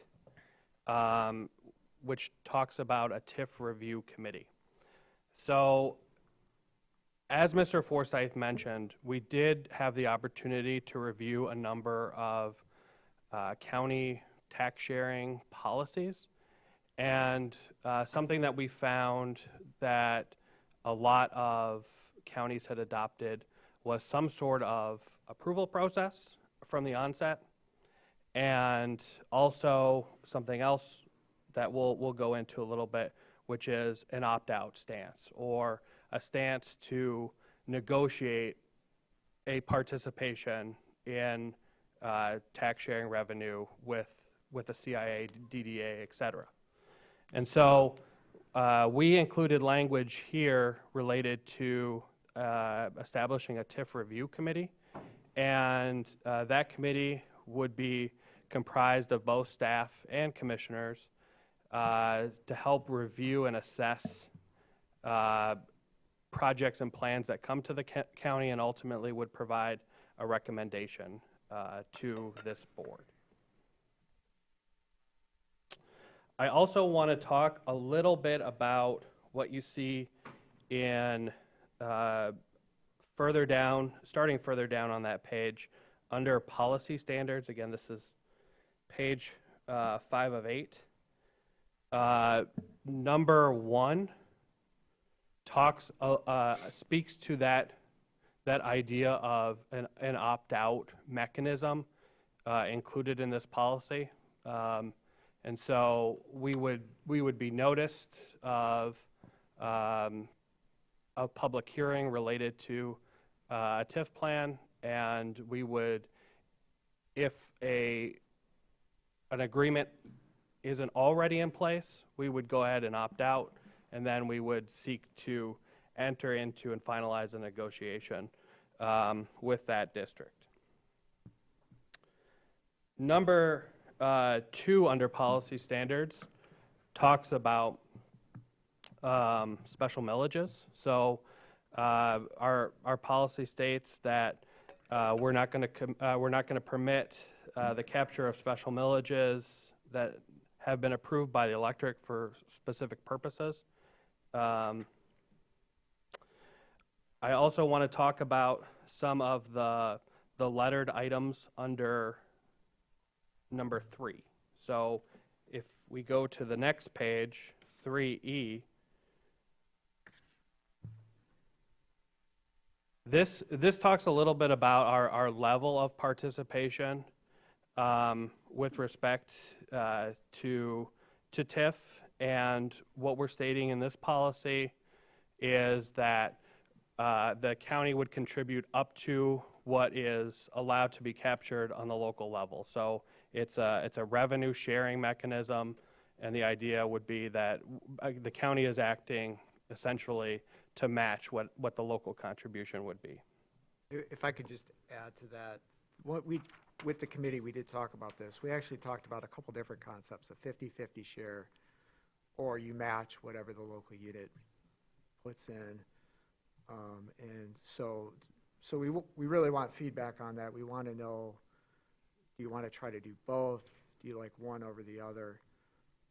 Understanding that when it comes to levying taxes, particularly in the local units, and again, Supervisor Beth Fenn can speak to this, that typically the townships levy less than a mill, and we levy way more. Chair? Yes, sir. May I? Absolutely. I did a little research on this. Yeah, like East Bay Township and other townships are going to be similar. East Bay Township is levying 0.6 mills for general operation, and the county is levying 4.6 mills. So as it's written here, if it took 2 mills, that'd be an increase of 2 mills. At the township, it's kind of shifting, where before it was 50-50. So my thing that I would like to see is 50-50 or some percentage like that, where instead of asking the township to significantly increase taxes, it kind of takes away from maybe some of the intent of this, and maybe some others can address that. But that's the one that might be a deal killer for this for almost anybody. If I could just add to that though, and I'm a city resident, so I know what I pay. It's not 0.6. I can tell you. Well, city's a whole other animal. But And to that point, Commissioner Nelson's point, I represent communities that are struggling with paying for their fire and services, and their community won't authorize 2.6 mils or whatever it is that we provide. I agree. So some of that money probably have to come out of the general fund or some fundraising or some grants or things like that. I agree that I think a much more forward, hey, this is how much the county's putting in, you know, you're gonna have to match that. It shouldn't be about mills, it should be about dollar figure. But Well, doesn't, but that's a significant amount of dollars. It's probably gonna kill these. I'm sorry. No, you are right. doesn't the doesn't TIF authorize the municipality to assess a special assessment district on the benefited parcels? So let's say the DDA in Traverse City, they have a specific area, they capture county taxes, they capture city taxes, and they also impose a tax on themselves that adds to that base, right? And I think that's the concept, like, it puts skin in the game for the benefited parcels. So you don't have to tax all of East Bay. You could put a special assessment district on those parcels because they are getting the benefit of it, and if they are opposed to it, then that's a red flag, right? Like DDA in Traverse City, feel however you like about it, but they do have a 2 mil that is only theirs and that they capture to offset the, you know, so that they've got more skin in the game when they're taking county taxes as well, capturing county taxes. Well, Which is just to say you don't have a straight, like, you have to raise taxes in East Bay. But I guess I would also say, if the benefit is, say, sidewalks for that district, City of Traverse City, our taxes are high in part because we fund sidewalks for Traverse City. So, you know what, so I don't know that it's unreasonable to say if a township wants a certain level of infrastructure for its community, then I assume it should raise its taxes to provide that level of infrastructure for its residents instead of looking to, say, Peninsula Township residents to pay for it. well, the idea, if I may. Oh, please do, please The do. idea of the TIF is to benefit an area by reducing some of the costs, so that those costs are then be in turn put in that area. And in the East Bay example, or the Peninsula example, think of downtown. Downtown does not just benefit the city residents. The busiest corridor in Grand Traverse County is along this 3-mile, or 31 stretch in Acme Township. If you're improving that roadway and the business along there, it doesn't just benefit East Bay Township. And if you add taxes to these businesses and then ask them to help, you know, you're kind of defeating the whole purpose of this thing. It's a way to capture, you know, the county is taking money out of that area. They're asking to have some of that held back at whatever percentage to be used in that area that is then going to benefit the entire township and community. You're not cutting any tax. You're still getting the same amount of taxes. It's the increase on top. So you're not taking a haircut. It's the additional benefit. So the more successful this is, the better it is for the community and the county, as well as what it does for that area. So, but my retort would that to be, are they gonna cap the services the county provides at that level? I don't, say that question again, I'm not sure. So if you're capping, this is the amount of taxes we're getting, you're not gonna get any more taxes for the next 20 years. Are we capping the services that we provide for the next 20 years? You're not capping the taxes, you're. No, are we capping the services to the dollar amount? Because now you're asking people from Green Lake Township, Paradise Township, Union Township, hey, the services are gonna continue to grow in this area, but they're paying this level, so now you're gonna have to come up and share that burden, which they won't ever get back. It's not. Oh, sure it This is. is how it Everybody works. pays for courts, everybody pays for law enforcement, everybody pays for all of that. That's not unique to one situation. So now if they become even busier, now they're at a point where, hey, most of what Grand Traverse County Sheriff's Department does outside of Garfield Township is in East Bay Township. They're not covering that. They get even busier and better, then the East Bay residents are gonna be paying more in taxes because of their assessment, and it's gonna benefit the county. That's the beauty of what you're trying to do here. Downtown TC, and I don't wanna get into TIP 97 because I'm very against the renewal of that, But like, look at what downtown was, look at what that did, look how that benefited, it benefits, I live way out in Acme Township. A good downtown benefits me and benefits the county because a rising tide raises all boats. It's not a, you don't, there's not, economy doesn't stop at a township line. So I think that that raises, right, an excellent point that maybe Maxwell can point to. My understanding of the rationale for TIF is that you take an area with deteriorating property values, flat property values.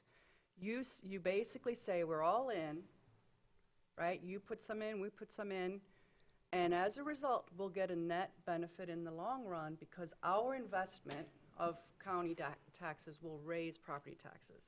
Will incentivize private development that will otherwise not have happened but for, right? It's a but for necessity. I think that is what the rationale of TIF is. Otherwise, it has to be. Otherwise, you're just capturing county taxes. But if you're stimulating, and then everyone after it ends is better off because but for that capture, that development wouldn't have happened. Now, when you're taking a district that is already some of the most valuable and increasing property values in the community, right? It's already net growth. This district in East Bay, 10% a year growth, year over year. So are we stimulating growth, right? Like, that's the question. I can see there are parts of our community that unquestionably have flat to deteriorating property areas, and we should write a policy that encourages them to think about ways to capture taxes that net benefit everybody.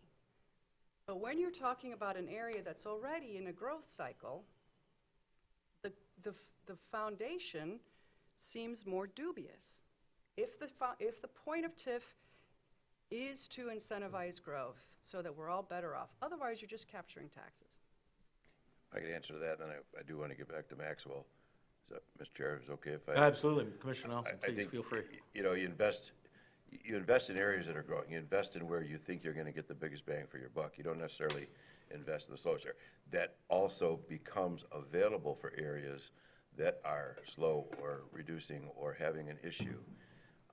But it doesn't, nowhere in this does it say that it's only for that area. It says it encourages, or did say it encourages the previous, but the goal, the very first line of this, get back to it, is the intent of the County Board of Commissioners to encourage the promotion of economic development through local and regional collaboration, which is exactly what this is. There's been 700 residents. It's a 10-month program they've been going forward on. It is gonna, you don't have to wait till the end before the county captures more money out of East Bay Township. It's gonna happen as the benefits improve, and the entire community is gonna benefit from things. It's not hotel owner getting reduced taxes so he can do something in his hotel. It's more infrastructure stuff. Growth is expensive. When you have that kind of growth, you have a lot of infrastructure costs. So anyway, I want to get back. I appreciate your comments, both of you, but we're kind of getting in the weeds we're talking about a specific project, and that's not why we're here today. We're not here to deliberate about East Bay Township's hotel corridor. That's not the purpose of this. This is the purpose of setting for guidelines for communities like that. Could say, hey, we think this is a great idea. We're working on it. What are our rules and guidelines? That was the whole concept when we started this ad hoc a year ago, saying we want to have a document. We're trying to reduce some of that regulatory cost that everybody absorbs. You know, I say this all the time. You guys hear me say it all the time. $91,000 is bureaucracy for every average new house built in this state. It's ridiculous. So I can appreciate your comments about where you're going with that. So, any more? Yeah. Go ahead. Yeah, I wanted to ask some clarification on point E. So, I think that's where you left off, Maxwell, page 6 of 8. Yep. To participate, our county would only participate in a tax incrementing financing district, and let's use East Bay as an example because they're here, if they contribute an equal or greater share of tax increment revenue. Why would we ask them to contribute a greater share of that increment? versus just keeping it equal? So it could be equal. It could be based upon the needs outlined in the TIF plan as far as what needs to be funded. It's sort of that gap analysis as far as what the local contribution is, can be matched up to the county 50%. And so, also, I guess on the other hand, a municipality wouldn't necessarily have to allow for all of their capture within that district. So we would participate up to what the contribution of the local municipality would be. I think Commissioner Fern, Commissioner Stearns. Fern. It might be an administrative ease to say, because, to say 50% means you have to hit it at 50%, whereas when you say up to 50%, it's a little easier to, to not have to do a dollar for dollar necessarily. I think you see this sometimes, we talk about this in the housing world, right? Like up to a certain amount, if you set it at a certain amount, then it's a lot more rigid, whereas if it's up to an amount, it's got a little more flexibility built into it.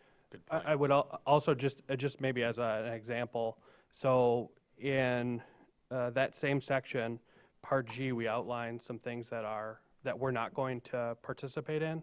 So if those were priorities of the local municipality, overall within their TIF plan, they may participate or contribute more than what we're even able to contribute based upon what we're limiting our activities to fund.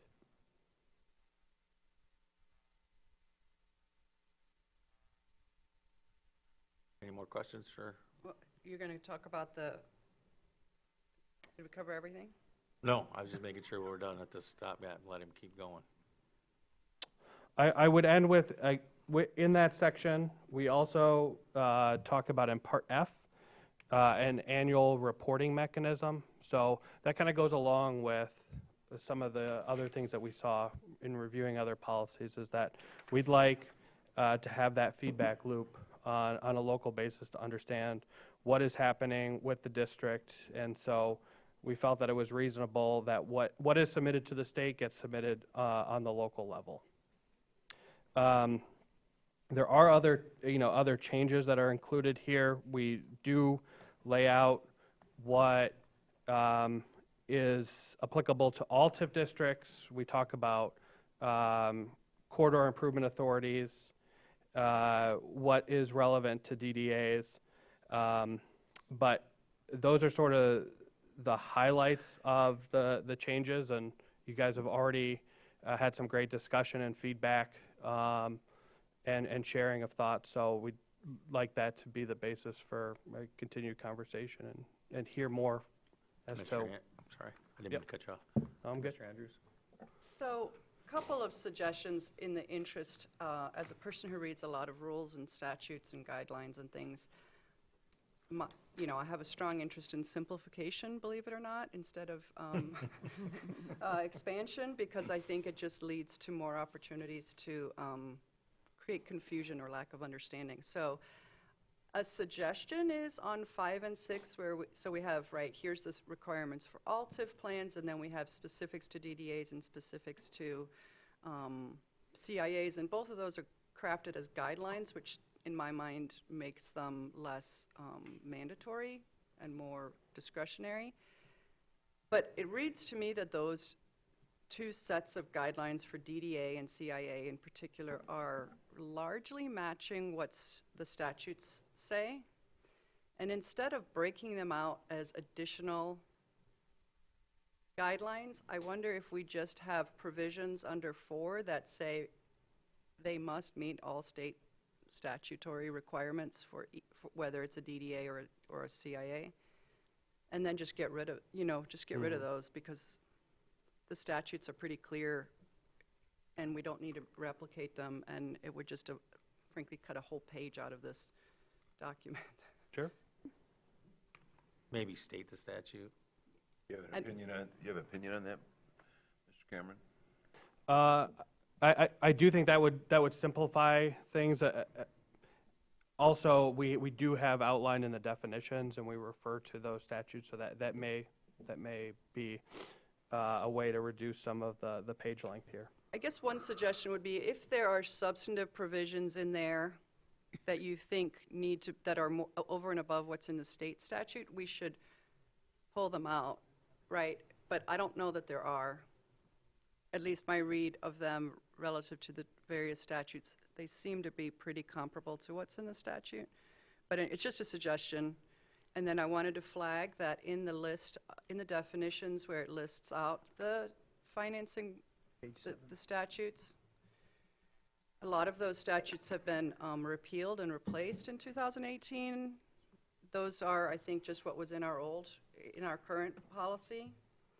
For example, on the corridor improvement, 2888 has been replaced with, is it 4608, 4605 at SEC? It's a great point. We did not get legal review yet. Yeah. We will clean that up for sure. Yeah, I think that's a minor point. I have another question. On that related, if I may. Please. Under the DDA, under 5B is different than in 6 in that it says demonstrates a declining property values exist in the district which is caused by factors such as blight, reduced building occupancy, or below market rent values in the DDA.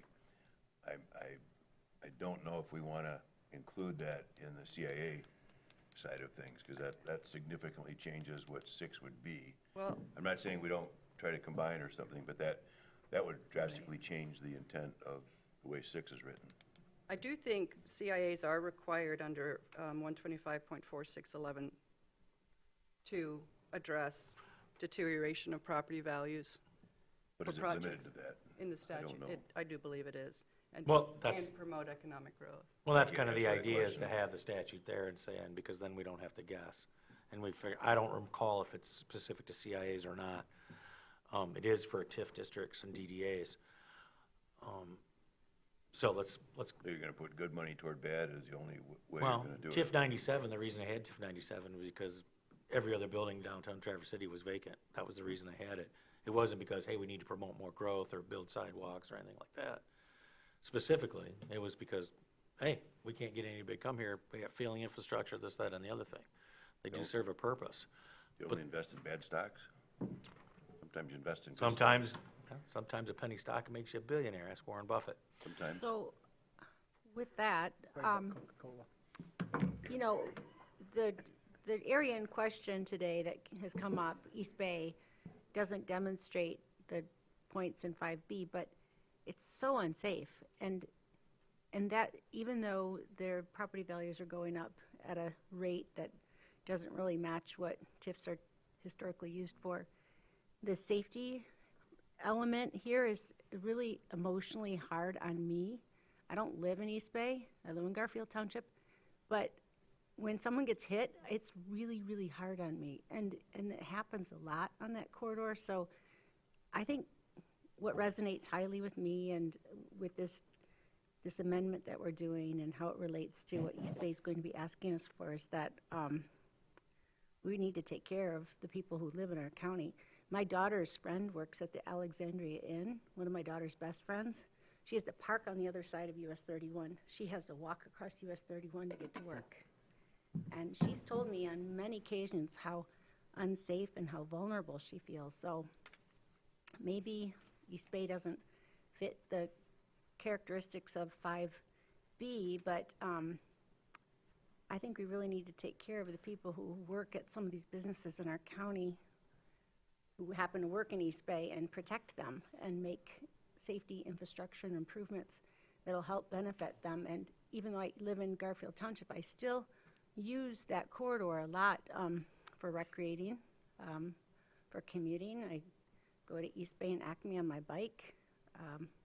I think it's going to connect and serve a lot of people. So however we amend this, I want to make sure that we also put a really high value on the safety of people who live here, because our road commission they're not a trail commission, they're a road commission. They've mentioned that several times. So who's going to build the safety infrastructure for our active transportation, walkers, bikers, beta bus users? And And if I if- can, oh. No, by all means, please, Mr. Oh, Cameron. just want to clarify what I'm hearing as I'm taking notes. So what I heard with respect to this portion of the policy is that we would potentially include requirements that all TIF plans have to meet. But with respect to either DDAs or CIAs, we would then reference the appropriate statute. So we wouldn't be trying to hold East Bay CIA to the standard that is included in the DDA requirements, for Right. example. That's, Yeah, I think that's the point Okay. that addresses those concerns. okay. So, similar response, Commissioner Spence, wouldn't it be great if we had a pedestrian bridge there? Oh, wait, we did. Anyway, there are other funding mechanisms for that, so I don't necessarily, I agree that safety should be tantamount, but it shouldn't necessarily be our point to do it for them. In addition to that, it's kind of getting into the weeds a little bit about their project instead of this project. We want to stay on task. Well, Also- 5B, I was just Well, I pointing out appreciate that 5B it's not always a deteriorating area that should get some attention. That I agree with. Also, and this, it's Mr. Cameron, and I know we talked about this at the ad hoc, is that, in our quest as a board to be less bureaucratic as opposed to more bureaucratic, I don't necessarily know that having a review committee is in the best interest of this board or the developers or the townships. Because now you're like, hey, we have to do one meeting or two, and then we gotta do another meeting, then two. I've just as soon, in this process, just if it qualifies, bring it to us, or if they have a bill, just come to us and talk to us one time and be done with it, instead of making it a process. What if you, Hold on a second. Sorry. Commissioner Nelson. Thank you. Two requests to the chair. One, I know Mr. Forsythe has worked heavily on this. I'd love to hear his comments and his thoughts based on our discussion today. And if it would be all right with the chair, maybe zoning administrator from East Bay Township could come up, and not to discuss their project specifically, but she's a professional in the business. She's at the other end of this.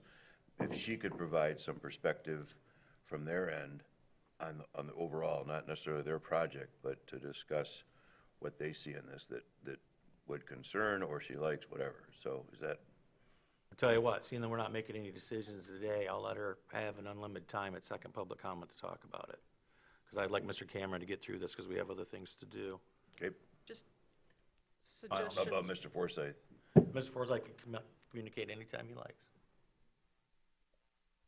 So, drafting this again, we really wanted the feedback of the ad hoc committee. We want the feedback of the board. How you want to approach, what you want to do. Ultimately, it's the decision of you. I do want to plug, respectfully disagree with the chair here.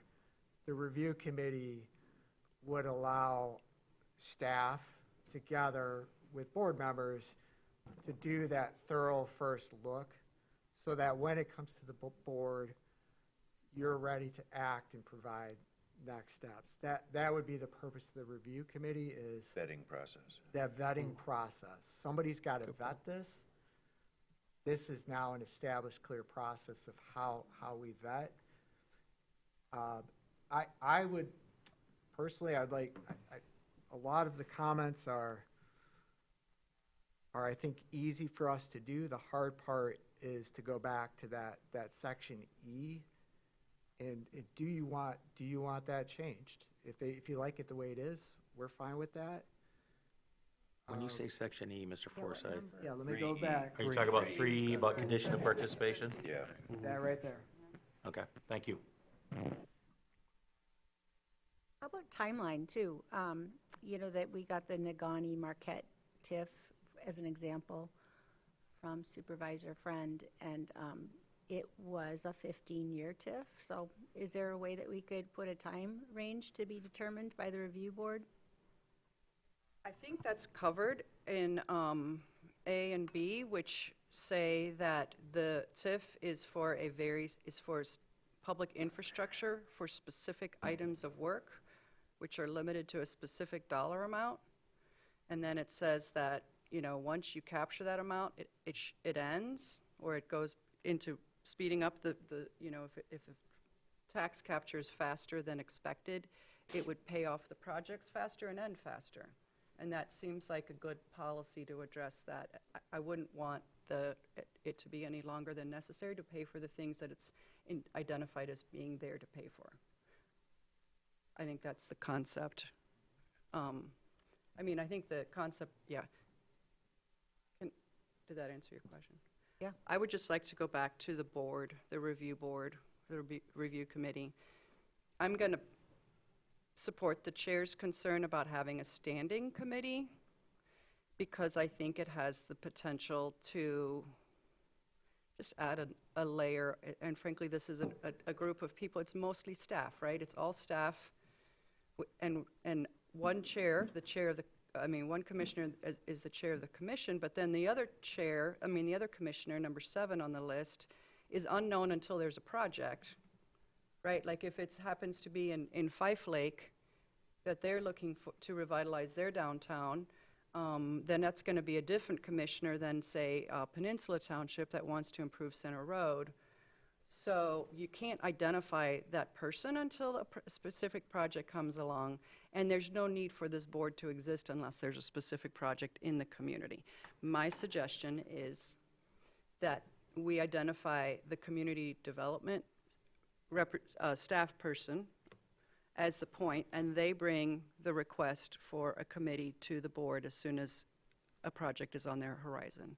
That way you get that idea of notice early, then you can create this committee or a different committee. In addition to that, I'm not going to use your words inappropriately, I hope, so correct me. But when we talk about the politics of something, I look at the TIF review committee, either it qualifies or it doesn't. That's the whole goal of having a policy. So why do I need to review something if it doesn't qualify? If it does qualify, to Commissioner Andrews' point and Commissioner Nelson's point, hey, 4 of the 7 people already have to look at it before it gets to before you even have a review committee. It's a simple thing of, I'm going to pick on you, Daryl. Pick away. Thanks, Bo. East Bay Township's got the corridor thing. You got the top 4 people on the list. We looked at it, it applies or it doesn't apply. Hey, it applies for a policy. Supervisor Friend's going to reach out to Commissioner Nelson. Commissioner Nelson's going to come to the Jenny Sending Committee. Hey, this is what we want to do. Bam. It qualifies, we'll talk about it. Instead of, because I look at this going, all of a sudden I see 4 people voting, and it's like, this is a great project, except it doesn't apply to the policy. Yeah, but. And I take that from personal experience being on this board in the last 3.5 years. I hear that all the time. And it's very urban-centric, that people aren't listening. Hey, south part of the county, the far east part of the county, doesn't want an apartment building. So I don't like the politics of that. If you want to have it, 9 people can make the decision that are actually elected to represent the folks, as it can be 7 people. Mr. Commissioner Nelson. I didn't know there was, I know there's 4 commissioners on that board. I'm not sure we could do that, but is there only, yeah, there's 2. So I think, and I think I agree with Mr. Forsythe that there's a vetting process.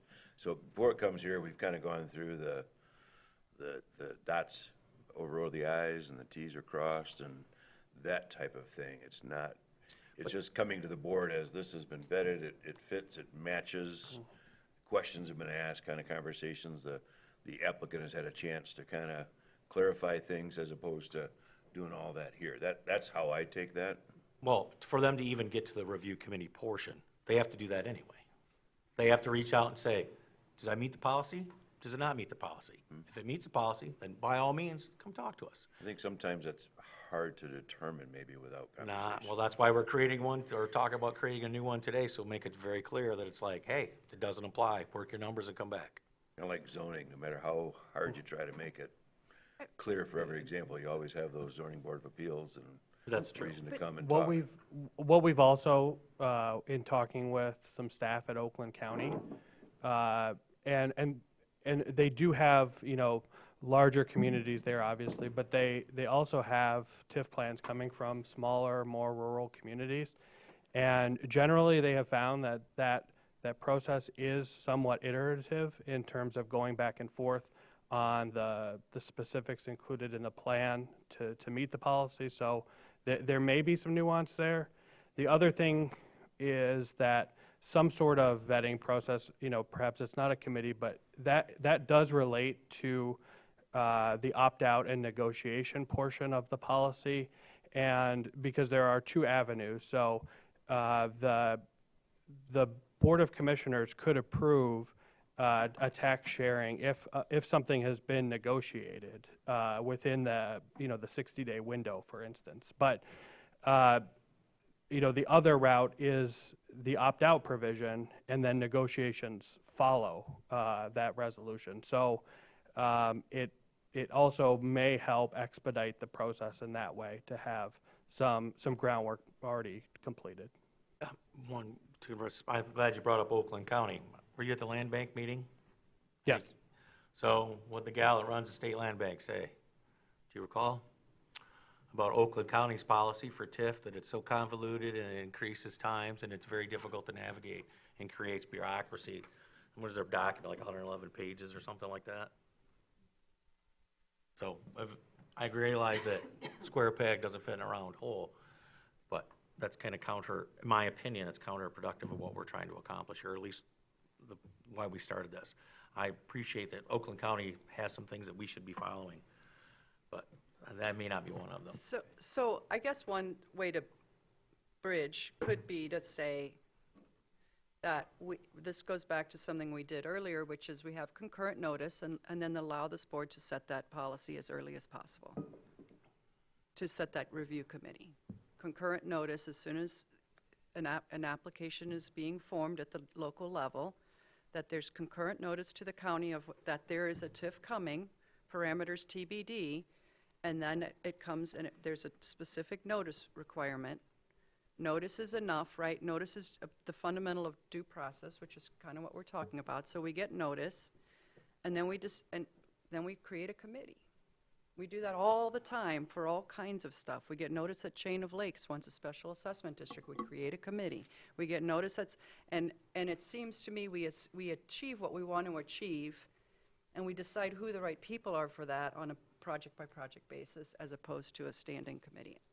And let's also be clear, this is iterative, right? These policies, we adopt them. If 5 years from now or 5 months from now it's not working, we change it.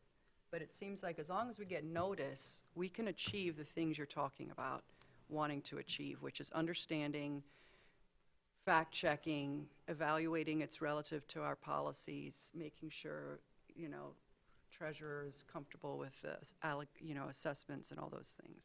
I think the review also may help. Some applicants are going to have some confusion and some questions to help me through this, or part of their application might be out of line and not allowed, and so that they're going to have to help understand. Okay, why does this not work? What do I need to do to make it work? And and the board is also going to that review committee is also going to maybe give them some advice on. I think you're not going to get this one through, but if you make these changes, you have a much greater chance. That type of. Yeah. Got some guidance? Yeah. Well, yeah, if I could, because I've got notes and I know Maxwell's taking notes. So what we've heard is rewrite 5 and 6, just cite to state law, incorporate that into 4. The definitions, make sure we have the right legal citations. We will, instead of having a TIF review standing committee, we'll develop some alternate language. That's very doable. Are there any other changes? I have 2 more requests for consideration of the board.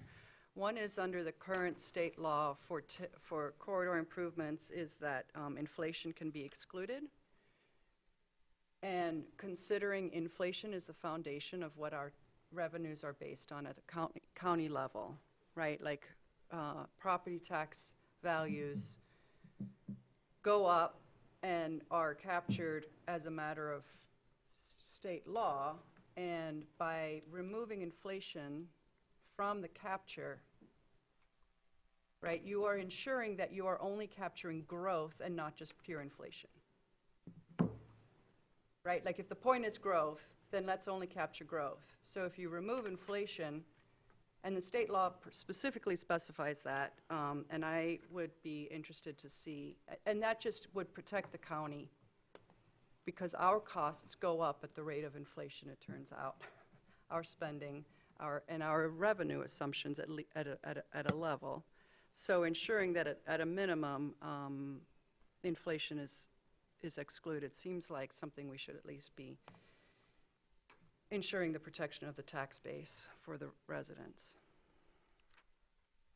And then I have another question, which is, I understand the state law requires the municipality who is requesting a TIF to expedite permitting and inspections, and also to commit to sidewalks throughout the district. That's a prerequisite. And it seems like if the goal here is to stimulate growth, then expediting permitting seems like a darn good idea, and inspections. And it seems like you would want to pull that into a policy. And then that raises questions too, right? Who's doing those inspections? But it's, and then I think the state law requires that you have to amend the master plan to ensure that there are sidewalks throughout the district, or to provide for sidewalks throughout the district, to provide for walkable, non-motorized interconnections, including sidewalks and streetscapes throughout the development area. And it seems like that's a good requirement. To ensure that you're overall seeing value and improvements. So my agenda item said we would come back in April or beginning of May with a final draft for approval. Certainly we'll do legal review before that happens. I'm sorry, Lauren. I just was like, April seems so far away, but I just realized Yeah, it's like okay. midway through March. It's around the corner. So you're saying the TIF would require a complete streets ordinance to be included in it? State law already does. And it's not, I mean, it says, modify its master plan to provide for walkable, non-motorized interconnections, including sidewalks and streetscapes throughout the development area. And I think that's the state ensuring that you're doing good planning overall when you're doing TIFs. So I pulled up the calendar, April 1st. Hopefully it will be on a beach in Florida with a lot of people from this community. So April 15th gives us a little over a month. Does that work for all of you? Works for me. All right. Works for me. I can't make that. Can you, I can't make that. how's that, I'm gonna be break some rules here. Is that okay with your timeline? Okay, Tax day, yeah. thank you. They do my taxes. Just so we're including it in any updates, are there any additional comments on 3E, which is the revenue split? I think The way it was. I think leave it as is, and if we can talk about it. I'm on the, not in agreement with that. You want it out entirely, or you want to say something else? I think you ought to go back to what we were talking about before, to have a percentage split Like- of the, like what? where, I think 50/50 is an appropriate way to start. So if you've got, like in this case, it'd be 4.6, that you can go up to the 50/50. But, I mean, I guess it practically says that, right? An equal or greater, isn't that Well, the same as 50/50? effectively, it's way different. You're asking, you're requiring a tax increase the way it's worded now, where if we do a 50/50 or a percentage of, so in other words, if the county is capturing 4.6, it would capture less than that. I guess, so I'm reading it. As a condition of participation, the county will participate in a tax increment financing district if the local municipality contributes an equal or greater share. If we said if we just get rid of or greater share, does that meet your concerns? Well, how about this? How about the only thing we have in there is the county will not contribute more tax increment revenue than the municipality. Well, then again, you're asking, because right now, in pretty much all the townships, leave the city out of this, it's about 0.6. That's 4.6. So if you do it that way, the way I read that, and maybe I'm wrong, maybe Chris can tell me it's different than that. You're asking that township to increase taxes by maybe 2 mills, if you did 2 mills from the, so it's really not, it kind of defeats a lot of the purpose of this. There's still gonna be infrastructure money and general fund money going in from the different applicants, but you're causing a tax increase in an area you're trying to, think about it, if you're in a declining area, you're gonna throw a tax increase on top of all of this. I don't think that's helpful. I don't think you're requiring a tax increase. I think you're just capping the county's contribution, right? So let's say a township was at a mill, for talking purposes, and the county's at 4.5 mills for that area. The policy would be that the county's putting in a mill. And Yeah, it's still that's what I doubling. don't agree with. It's still doubling the value to the municipality. It just ensures it's an equitable allocation. Yeah, So we're stuck on the language about we don't want to raise taxes, but we want to make sure they got skin in the game, so So I'm what- sure you can wordsmith that. what we could do is, in the updated draft, we can put alternative 3E for further conversation. Put them both in the I think that's appropriate, because I don't know what some of the other commissioners are thinking. So I raised a question earlier, and I just wanted to clarify about other millages. So obviously, we've got, in Grand Traverse County, we have our animal control and our commission on aging, our veterans. Those all, as I understand, would not be captured because of language that's in our current policy, and that would be carried over into the new My updated understanding, those policy. are off the table. Those are off the table, but here's my question, which is,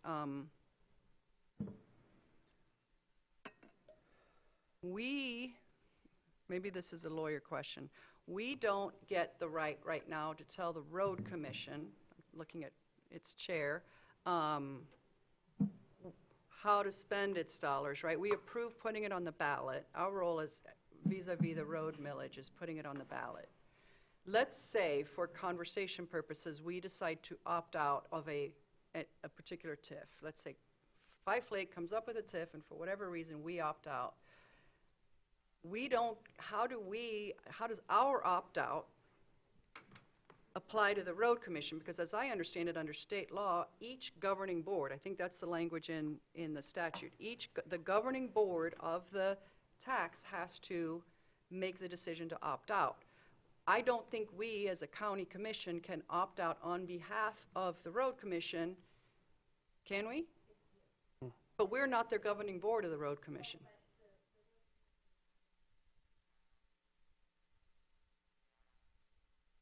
But the language is governing board, and because we're not the governing board of the roads, I would like a legal opinion to ensure that how our language addresses other entities. And I'm going to point to Beta as another example. Beta has a different governing board. It is different, though.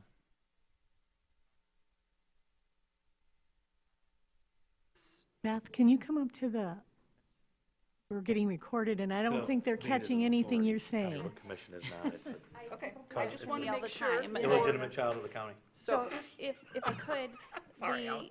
the extra special voted millages that you're talking about, the road commission, the commission on aging, the veterans administration, those are on your L 4029. You levy those. Beta is a different taxing authority. It has its own L 4029. So I just want to make sure that when where the statute talks about governing body, this board is governing on behalf of everyone on that L 429. 4029. 4029, thank you. We will, we'll ask Matt Thank and you, his team that question. thanks. Are you good with your direction, Mr. Forsythe, Mr. Cameron? Any more additions while they're thinking about it? Yeah, thank you, gentlemen. Thank for you. your work.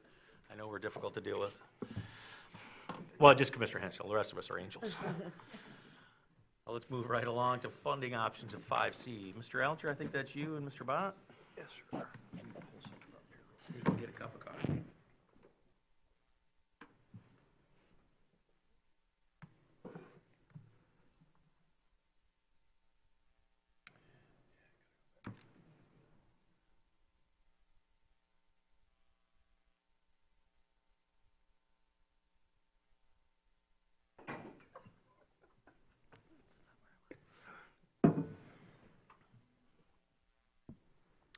we have been asked to provide funding options and debt service scenarios that we're expecting with upcoming projects, starting with Project Alpha, and moving through what we see as potential future projects going forward. All have been discussed here. I want to briefly go through the slides and then talk to you about what's next and what we really should be considering going forward as a Board of Commissioners and administrative team. First, the purpose. We want to provide the overview of the three major projects, review estimated costs for construction, present options to reduce long-term debt service, identify potential funding sources, and provide financial outlook and debt service capacity for your consideration. To date, the Board of Commissioners has agreed to further Project Alpha, and Project Alpha is our Central Operations Building, EOC and ECC. For those listening, that's the Emergency Operations Center and the Emergency Communications Center, and the COB is Central Operations Building. We have moved to build a new jail and associated justice facility. We've hired GFC International to begin the public input and stakeholder process, and to hire a consultant to assist the county in its efforts to modernize and consolidate operations at the Boardman and Lafreniere campuses. We've hired Plant Moran Real Point, and the city is also engaged with Plant Moran through a cost-sharing agreement with the county. Project Alpha, construction documents have been completed by PIA. We've entered into an A1A 133 agreement with Cunningham Limp. That's for construction management purposes. You have received draft milestones provided to the Board of Commissioners previously that shows roughly 12 to 14 months of construction surrounding Project Alpha up on Lafreniere. And the initial bids went out for our guaranteed maximum price and will be prepared for you on March 18th, which is your next regular Board of Commissioners meeting. A little inside baseball, that bid came in under $30 million. Commissioner Spence was present at a meeting yesterday and Monday. Building Authority meeting and the other two. Would you like to share what that amount is? So I'll let you do that.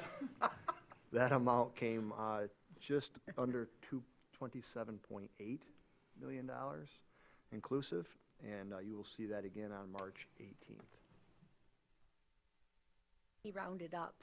I rounded up. It's I'm a rounder. 27.995.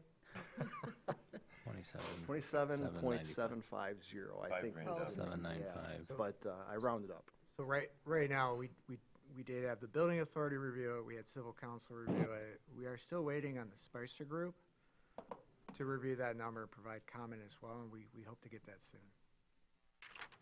You'll have all of that at your next regular board meeting. The Justice Facility, April 2nd of 25, this board passed the resolution to begin constructing a new jail and justice facility. This board created an executive committee to further study the matter, develop a needs assessment, obtain community input, and make recommendations to the Board of Commissioners. We've also created a JFAC, a Justice Facility Advisory Committee, and a JTAC, a Justice Facility Technical Committee, and hired GFC International to facilitate the process. We've already engaged with GFC. They were here for the entire last week of February. They've done meetings with the Executive Committee, meetings with the JFAC, JTAC, and stakeholder interviews while they were on site, and a jail tour. Third project in the wheelhouse is modernization of and consolidation of services, which we have hired Plant Moran Real Point. City of Traverse City, I've already said this, and you've authorized county representatives to the Joint Building Commission, which is Commissioner Seifert, myself, Commissioner Andrews. I think we have agreed that we're going to include chair, vice chair, mayor, mayor pro tem in those discussions and relevant staff to go forward as a liaison with PMR. That was recently approved at the last meeting. Projected costs, Project Alpha is a $30 million estimated cost, and we now know that's 27.750. Justice Facility is a $76 million cost estimated. if we, in the bonding amounts, the debt service carried are, of course, a $30 million is a $55 million total debt service. $76 million justice facility is a $140 million total debt service, and a estimated $40 million municipal service center yet to be determined would be a $75 million debt service. Excuse me, sample options to reduce debt service. This is just general information that, roughly speaking, every $5 million down payment or cash advance, however you want to frame the concept, is going to save you funding going forward. Of course, depending on interest rates, depending on a variety of things. This is just ballpark $9.2 million saved over the course of 30 years. This projection specifically is based on a 4.5% increase, 4.5% interest rate, which I think is a conservative interest rate at this moment. On November 19th, we presented to you options. This board has taken a couple of actions. Number one, you voted to suspend the fund balance policy for 2024 fund balance. That leaves you $5.5 million to use to defray debt service. This board also approved a $3 million annual appropriation out of the 2026 budget for debt service going forward. So conceptually, year one, you've got, depending on how timing, and we'll get into this a little bit more, you have roughly $8.5 million at your disposal for debt service. Option A that we presented on November 19th, apply the $8.5 million to construction costs. The advantage to this is, roughly speaking, again, these are all estimates, you're going to save 15.7 over the course of 30 years. That's 8.5 in principal avoided, 7.2 in interest avoided. And the disadvantage with this option is timing issue with the 2026 cost of construction. You've applied a $3 million debt service amount in the budget. If we use that amount up front for debt service to defray the cost of debt service, it's not available. So we know that the project is going to likely start in April. We won't start seeing pay apps until sometime in May, and that starts the ball rolling. So we're going to start, we'll have roughly 7 months of debt service, potentially, that we would have to manage in some way, shape, or form. Do you want to talk about that at all, Mr. Bott? Not yet. Okay. A man of a Can lot I- of words. can you- So basically, we have a cash flow problem. Is that a way to think of it? Not necessarily. It's the timing. I mean, we can do a lot with structuring the debt service on Project Alpha. Most likely in 2026, you could be looking at only an interest payment. Interest payments on debt service on bond issues are every 6 months. Typically, you're going to pay interest twice a year and a principal payment once a year. But you had the ability to structure that. Starting, we haven't even started the process to issue bonds. So ultimately, we don't know when we would be receiving the bond proceeds. If we don't receive bond proceeds until July, you're only going to have an interest payment in 2026. So it's just scheduling. In the analysis that we presented last November, we were looking at debt service payments beginning in 26, I believe in February or May. That's being pushed out a little further in the schedule for the debt service. But Administrator Alger's point is that if we apply the $3 million that we have in the 2026 budget towards reducing the amount that we would borrow, it's not available to cover debt service over the life of all of these projects. So that's a 1 year, yes, timing, cash flow issue. When do you anticipate going out for bonds reasonably? Is July seems awful quick. To be determined Yeah, but soon, I hope. So that bond payment, depending on how we apply cash up front. EOC, ECC, Project Alpha could be between 650,000 to 1.8. And it just, as Dean mentioned, it's how do we structure that debt? He would work with Roger and Steven to make sure that they understand this is what we want to do. How do we best keep it in the best light for the county? And they will do so. One of the advantages of having not issued bonds yet is that the interest rates have come down slightly from what we presented last November, and there are potential reductions in interest rates that we could see yet this year. All unknown at this point, but that could help us long term. Excuse me. Option B, as provided earlier, apply 10.5 million. That includes the 8.5 that we just discussed and a $2 million amount from the tax revolving fund. The tax revolving fund is the fund that we use to make the local municipalities whole when they have delinquent taxes. So I'll pick on East Bay because they're here. Resident of East Bay is late on their taxes. They close the date effective, I think you do it at the end of the month, but some do it the day after tax day. And all delinquent taxes then come to the county. The count. Yeah, thank you. We make East Bay whole with that tax delinquent fund.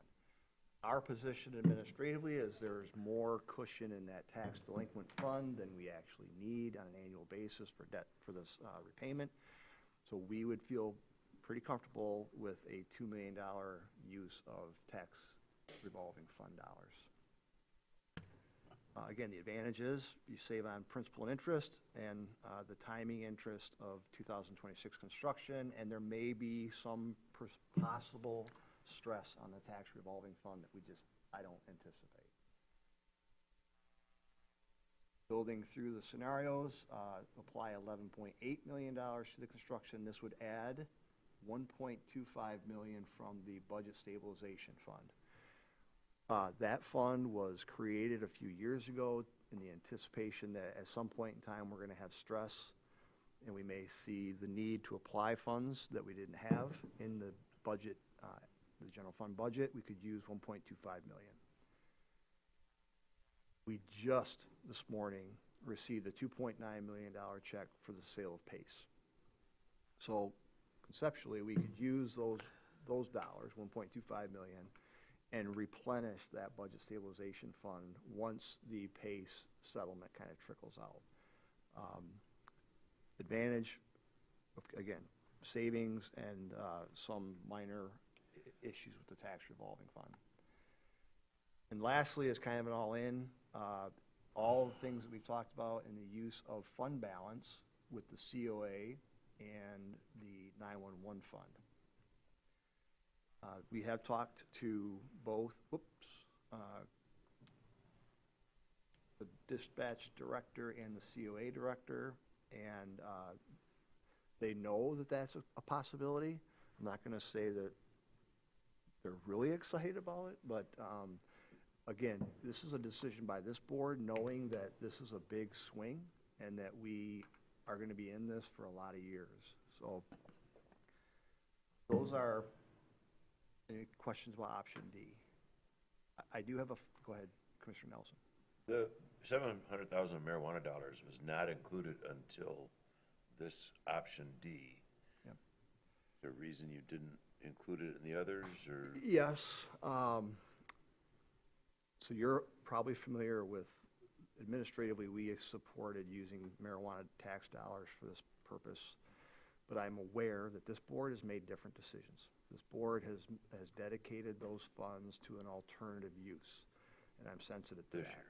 Yep. So it was a one-year trial, and so our ultimate recommendation is option D. That includes the use of marijuana tax dollars. This projection back in November was almost $900,000. We've dropped that projection to 7 because we're seeing those dollars reduce. And quite frankly, if I had to put a bet on it, they won't exist in the next 10 to 15 years. So I think we should use them as we may. Excuse me. There is, other than if the board were to choose not to, there's not a reason you couldn't apply those to the other examples. 100%. I just recognize there's board action Yeah. that took us down a different path. Understood. Thank you. So, and just those, that's a one, so for clarification on that, we could apply the 700,000 that we think is in the 2026 budget? That's where, that 700? But then in 2027, we could revert back to? This is a one-time, so we could just for one, and, yeah. You can Or apply- continue. You Yeah. can apply it however you wish, whether it's a one-time or in perpetuity. That is a board decision. Potential funding sources going forward. So this is Project Alpha is a 52,000 square foot project combining both buildings, estimated at 30 million. ECC is 54.08% of that, and the COB is 45.92% of that cost. Here's just a rough calculation. Well, it's not a rough calculation. It's a calculation of what we anticipate 911's annual debt service or rent would be, and that would be $796,813. We believe that the surcharge currently can manage that, and we're going to be coming to this Board of Commissioners in the future requesting to increase from the $2.50 that we are currently at to a $3 amount so that we can kind of add to the assurance that we have these funds available for the next period of time. Similarly, we did the same calculation with the Commission on Aging. They are roughly 15,000 square feet of the COB. If you take that square footage with the $676.58 in cost of construction, that makes their annual, a total amount at $10.2, an annual rent amount of $342,958.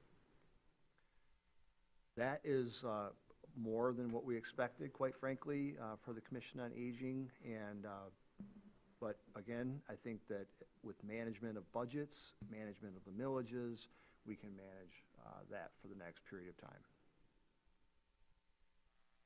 Future funding options, 2026, you're going to have basically $3.8 million at your disposal. That's $3 million in the annual appropriation, $700,000 in marijuana funds, we're including that, and $105,000 in LAC rent. That's a new revenue for us. Once we leave MSUE on Front Street, we then begin charging the city of Traverse City with an annual rent. That will escalate year after year. 2033, our main obligation, if the pension obligation drops off, that gives you $3.8 million. Another drop the next year is $800,000, 2035. That's the remaining obligation for the pension service. You'll then have 8.4. And 2036, the funds associated with the health department debt service falls off. That gives you another $275,000. So by 2036, you have $8.7 million for debt service. What is not included in those amounts, tax revenue increases, TIFs falling off, brownfield pilot, et cetera, or any sale proceeds that could result of the movement of our operations.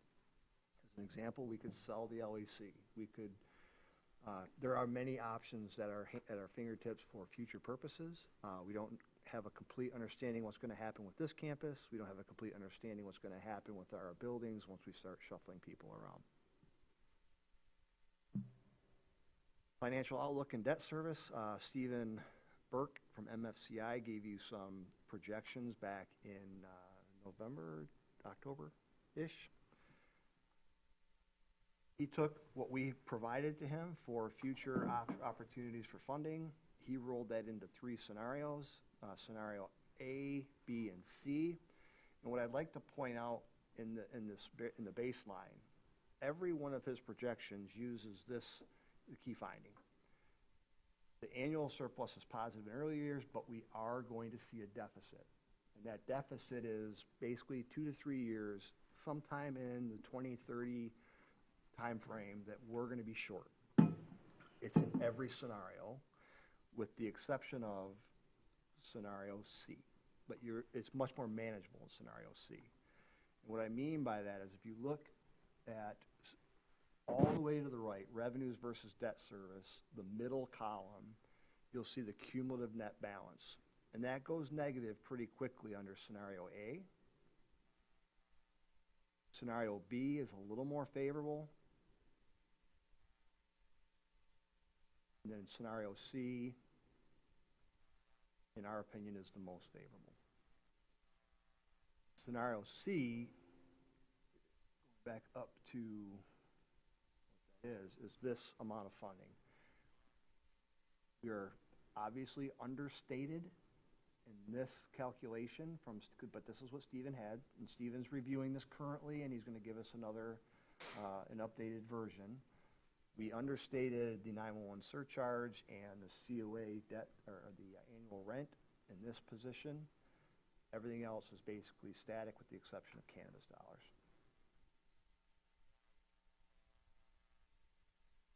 And scenario C was only using cannabis dollars for 3 years.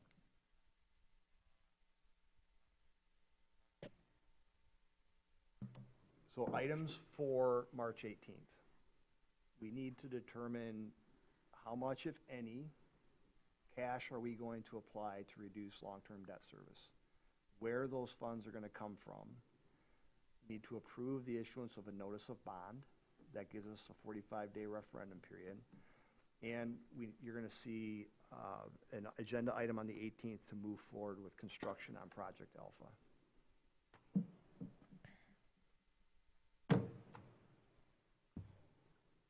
Questions do we have? That's it was very well done, so we could. Send that to us all, please, via email. I'll also attach it in the minutes. Thank you. Thank you. It seems already- like if you separate who pays the debt service from the big picture of how much you put down versus how much you bond, it seems like the math is pretty straightforward. For every dollar you spend, you save $1.80, right? In the long run, that I'm looking at the sample impact of reducing debt service numbers, but you see it throughout. I mean, overall, the more we put down, the better off we're going to be in terms of we're going to pay less interest. So so the question is, go ahead. I want to just verify what you're saying. We did a separate analysis that I'm not as comfortable as Mr. Burke is with all of this. We did a separate analysis that if you put nothing down, the debt service goes to $8.8 million, give or take. We never get there in revenue. So the trend lines do the same exact thing in both scenarios. The debt service goes up over the course of 3 to 5 years. Our revenue goes up longer than that. 2033 is the next big jump. So we never quite get there through the entirety of the 30 years. So we're going to be $100,000, $200,000 short if we don't put anything down. But Commissioner Andrews, you are spot on. There needs to be some serious consideration on behalf of the Board of Commissioners to determine what amount we're going to put down. So that's going to bring me to my next question. Regardless of what our option is in funding this, how is that going to impede our ability to pay for a new justice facility? So that it's all wrapped in. So if we didn't break them out by project. We did, but we didn't. So if you see these scenarios, this is inclusive of justice facility. What's the dollar amount that you used as your?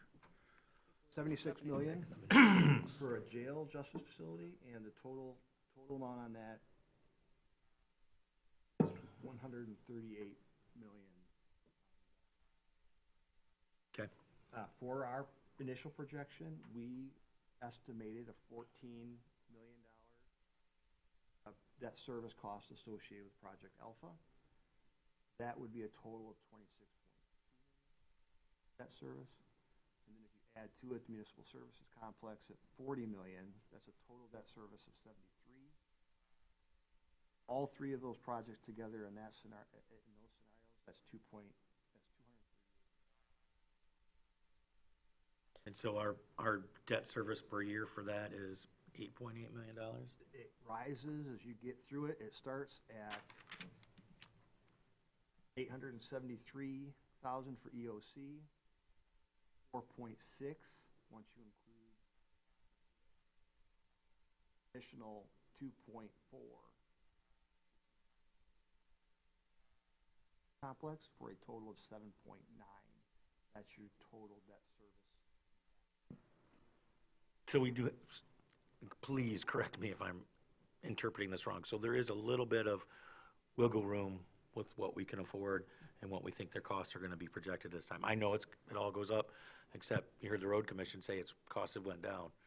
Must be a competitive market this year. That's what we are hearing as well, and we just got, due to the airport discipline that Mr. Bott has been suffering through, we just got notice that we are still at a AA plus bond rating. So we're going to have an advantage to that. There's going to be a cost savings there, but we believe, and Mr. Bott, Mr. Forsythe, please speak if you disagree. What we have said all along is we can manage the debt service within our existing financial footprint. We know taxable value is likely going to continue for a period of time. We recognize there are costs associated with personnel, et cetera, but once we build it into the budget, it's there. Everything we do is work around the debt service because that has to be, that's the second thing that we pay, right? Pay wages, we're going to pay debt service. Very good. Commissioner Nelson. I told my kids kind of what my dad told me when buying a house. Put the most amount down that you can. You'll hate it for 3 years, and you'll love it for the rest of the mortgage. So I am also leaning toward, I'd rather this board makes decisions that cause us to suffer than inevitable boards down the road, inevitable turndowns where you don't know what's going to happen. So I think if we're committing to these projects, we commit to a significant down, and I'm not saying whether that's C or D, but I'm leaning much further that way than less. I agree. So it seems like there's two questions. I agree. It seems like we owe it to reduce the long term by putting as much down. But I do think there's sort of a separate question, and maybe this is something, right? Because we're gonna. I'll use an analogy. We're gonna first build a garage, and then we're gonna build a house, right? We're first building Project Alpha, and then in a couple of years, right behind it, we think we're gonna build a much bigger, substantial structure. And we've only got so much cash. So then the question is, how much do we put down to build the garage, and how much do we save to put down on the house, right? Like that seems like a question that is a policy question. And then we've got, the in-law suite, I guess you could say, coming in after it with the governmental center. Right, there's 3 projects. I didn't agree to that. I know, right? We need a discussion about it. But I don't know the answer, and maybe this is a bond council or a administration, finance, or maybe this is just a pure policy question. Let's say we have total, I'm looking at option D, a grand total of 13.5 million available for down payments. How do we spread, do we put it all down on the first project? Do we put some down on the first project? Is that a question we need to ask, or do you not need guidance on that? I think we do. I've done some scenarios because I knew that this question could come up, that we staggered the when we applied. And what that does is it does move the mark, because if you don't apply any cash for Project Alpha, that cost is $27.5 million. That's a $1.7 million annual debt service amount. what we know is we have 3 million dedicated to that debt service. So you're gonna have a 1.2 remaining balance, give or take. If you apply that at the jail phase, it moves the year, a year or so right or left, depending on when you apply it. At that maximum 7.9 or $8 million debt service, it's the total amount, but it does move the year. I would want Stephen to provide that analysis more succinctly, but we've looked at it and it does move. I think the challenge is we know what our bond rating is today. We think we know what the interest rate we'll get for bonds are today. We have a good grasp of what the local economy looks like today. Those things are going to change, maybe for the better or maybe for the worse, 2 to 3 to 5 years down the road. And does that favor then bonding high now because we know these conditions and reserving our down payment in case bonding is worse, right? Like, do you lock it in while the interest rates are good? No, but, right, and maybe Yeah, that's a but- Stephen question to just sort of scenario us. Yeah, this is the initial, it might, I'd certainly like to see some of those differences, like, say we bond everything else now, because we do have revenues that'll help pay for that bond payment out of the 911 and Commission on Aging. We don't necessarily have that when we build a justice facility, we don't necessarily have that when we build a new municipal building on Lafreniere. Those are general fund dollars we're talking about. It might behoove us to at least look at options, because if the interest rate is higher in a year from now, when we bond out $70 million, we're gonna wish we put $15 million down on that instead of on this $30 million project. Yeah, I like to look at, pretend it's 2006 right now, and we don't know what's coming in 2008, 2009, and we may not be here, well, we will in 2 years, but you just don't know what's coming, and so you wanna have that stable so that you don't have to you've got room in your budget. I think what you're hearing, right, is we want to put a lot down, but we want to do it wise, we want to do it at the right time. Yeah, absolutely, yeah. And where you'll see potentially an improved condition is we're going to likely have a fund balance for 2025. Made a decision as a board to suspend that fund balance policy and put that. You could do the same thing, so that 13.5 could conceivably go to 15.5. There are options for you in your consideration. I think it's important that we identify, we're going to do a cash amount applied, where it's going to come from. We have Director Payne and Director LaPure here. They're going to push back on you a little bit on the fund balance use. They recognize, Lana recognizes her millage. You can go up to a 0.1 in that senior millage. Not there yet. I don't know that we need to go there yet. And the 911 surcharge, that's going to be stressed as we go through everything that they need to replace in terms of radio equipment. There are some challenges, but I don't think any of it is insurmountable.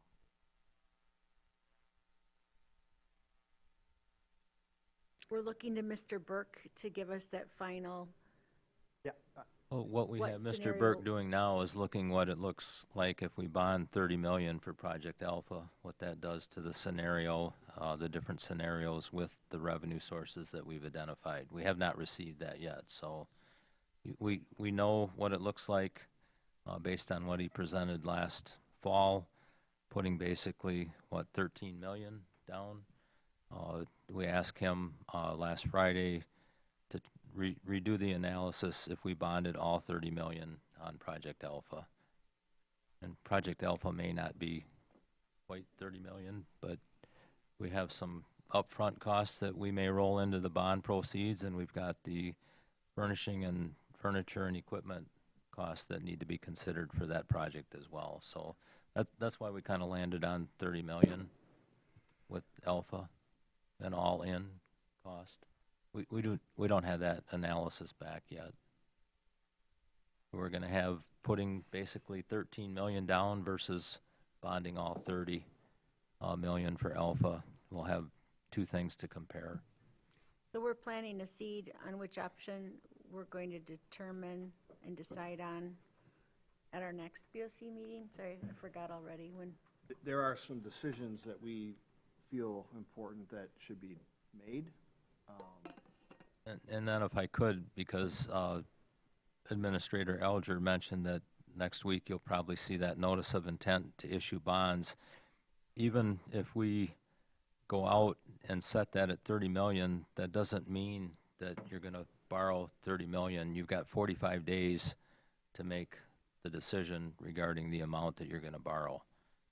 It may be 30 million, it may be 15 million, it may be 17 million.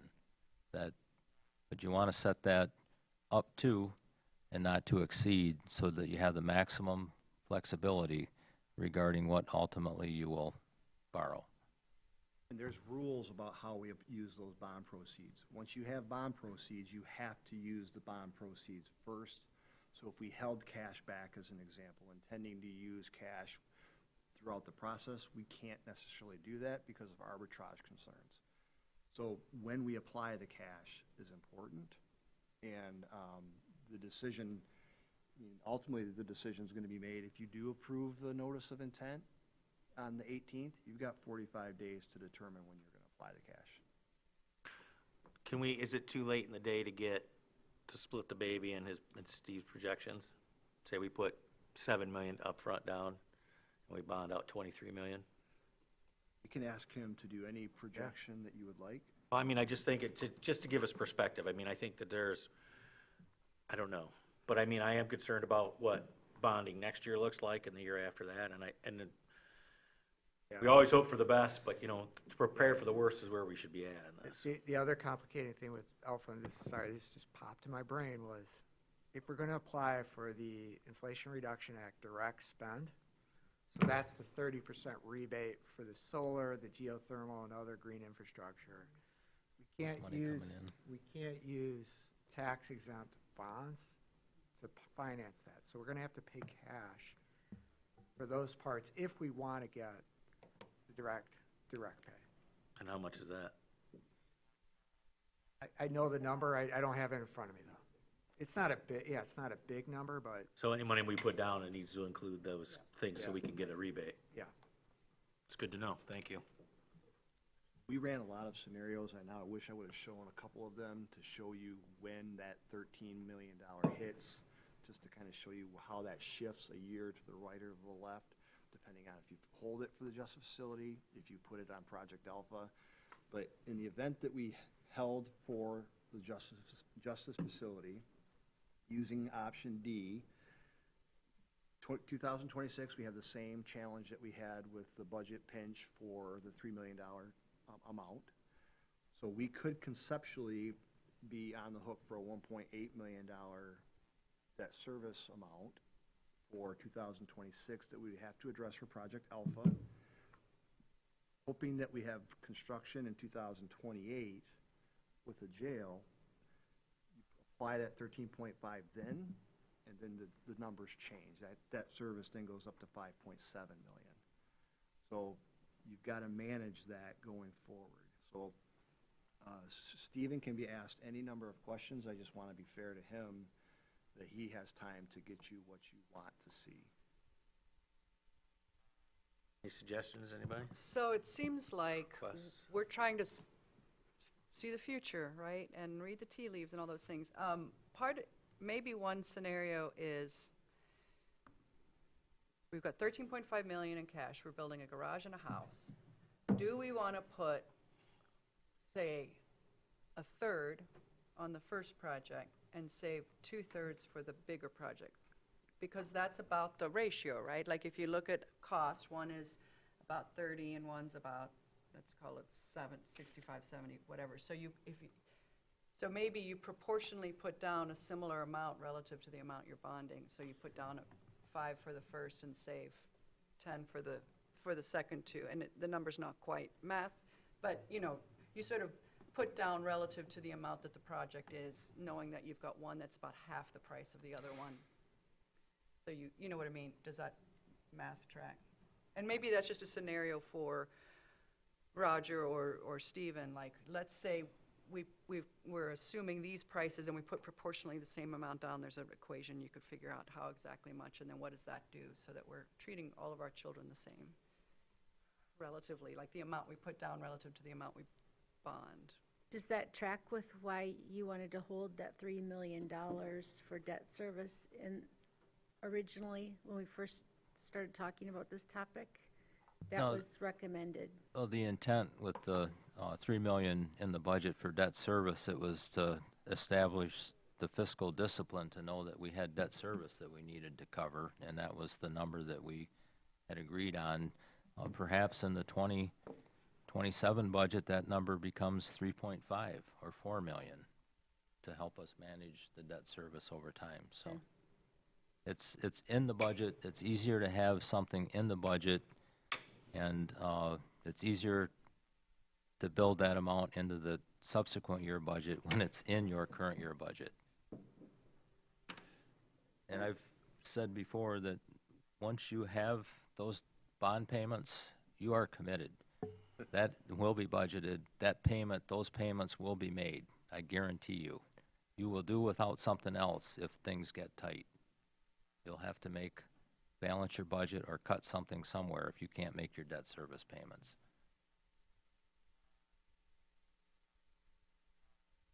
That's the rest of the bond, that rest of the term of your loan, you love it kind of phases. You have that as low as possible.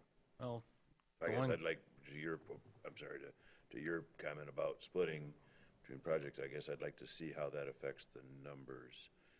Might be that dumping it all on the first one might Well- make more sense than portioning.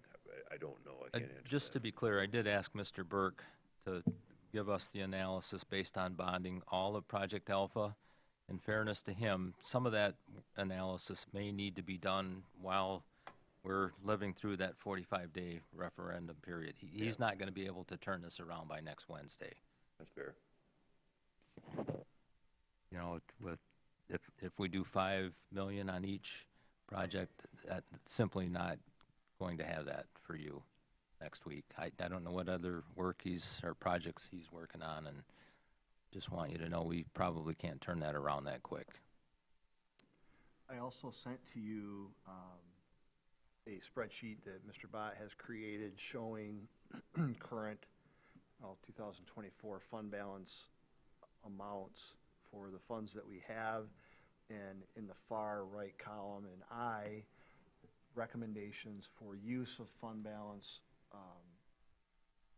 in the amounts that essentially equal option D. Which, did you say D? D or- as in David. Yeah, okay, thank you.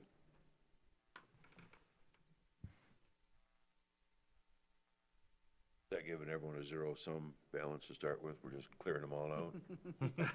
You can't do Nope. that. 3 million out of the general fund, 1.25 out of the, just like we talked about, budget stabilization, 500 from each 911, and 25,000 from the, was that a mistake, or? No, Nope. it's not a mistake. You don't make I don't make mistakes. mistakes with the numbers. Good for you. Animal control. Numbers don't lie, and he doesn't want to go out in cuffs. We're just gonna say, add to that $99.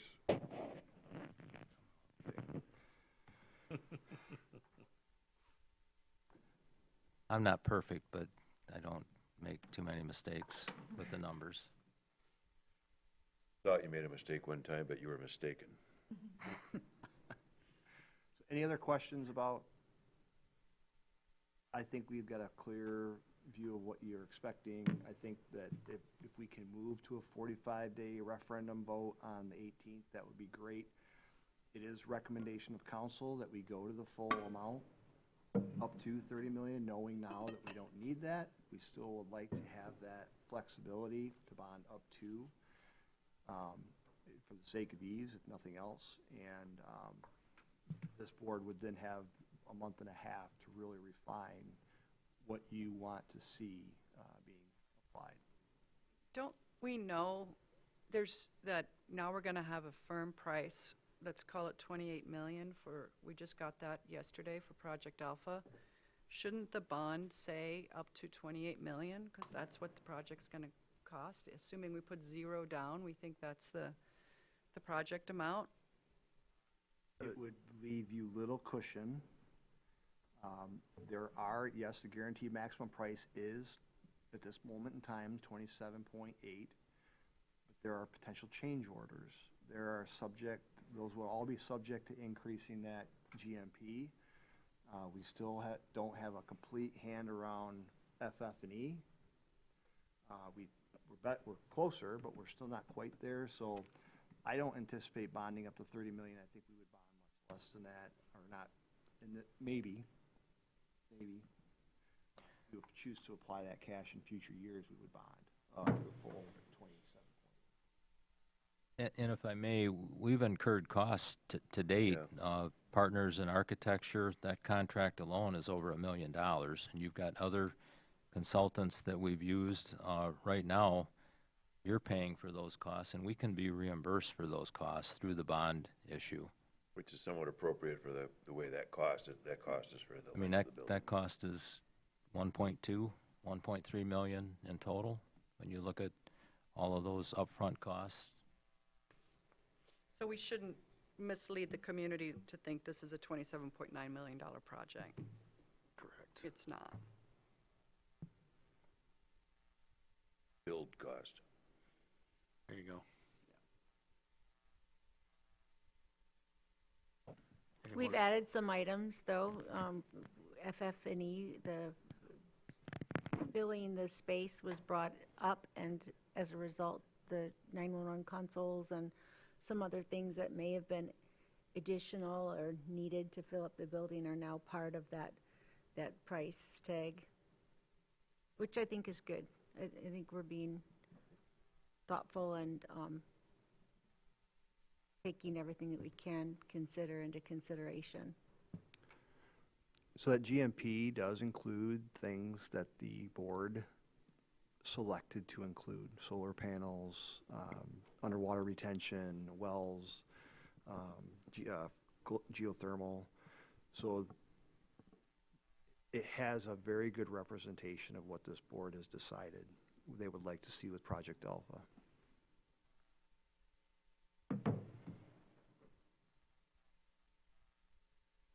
Good. Anything further, anyone?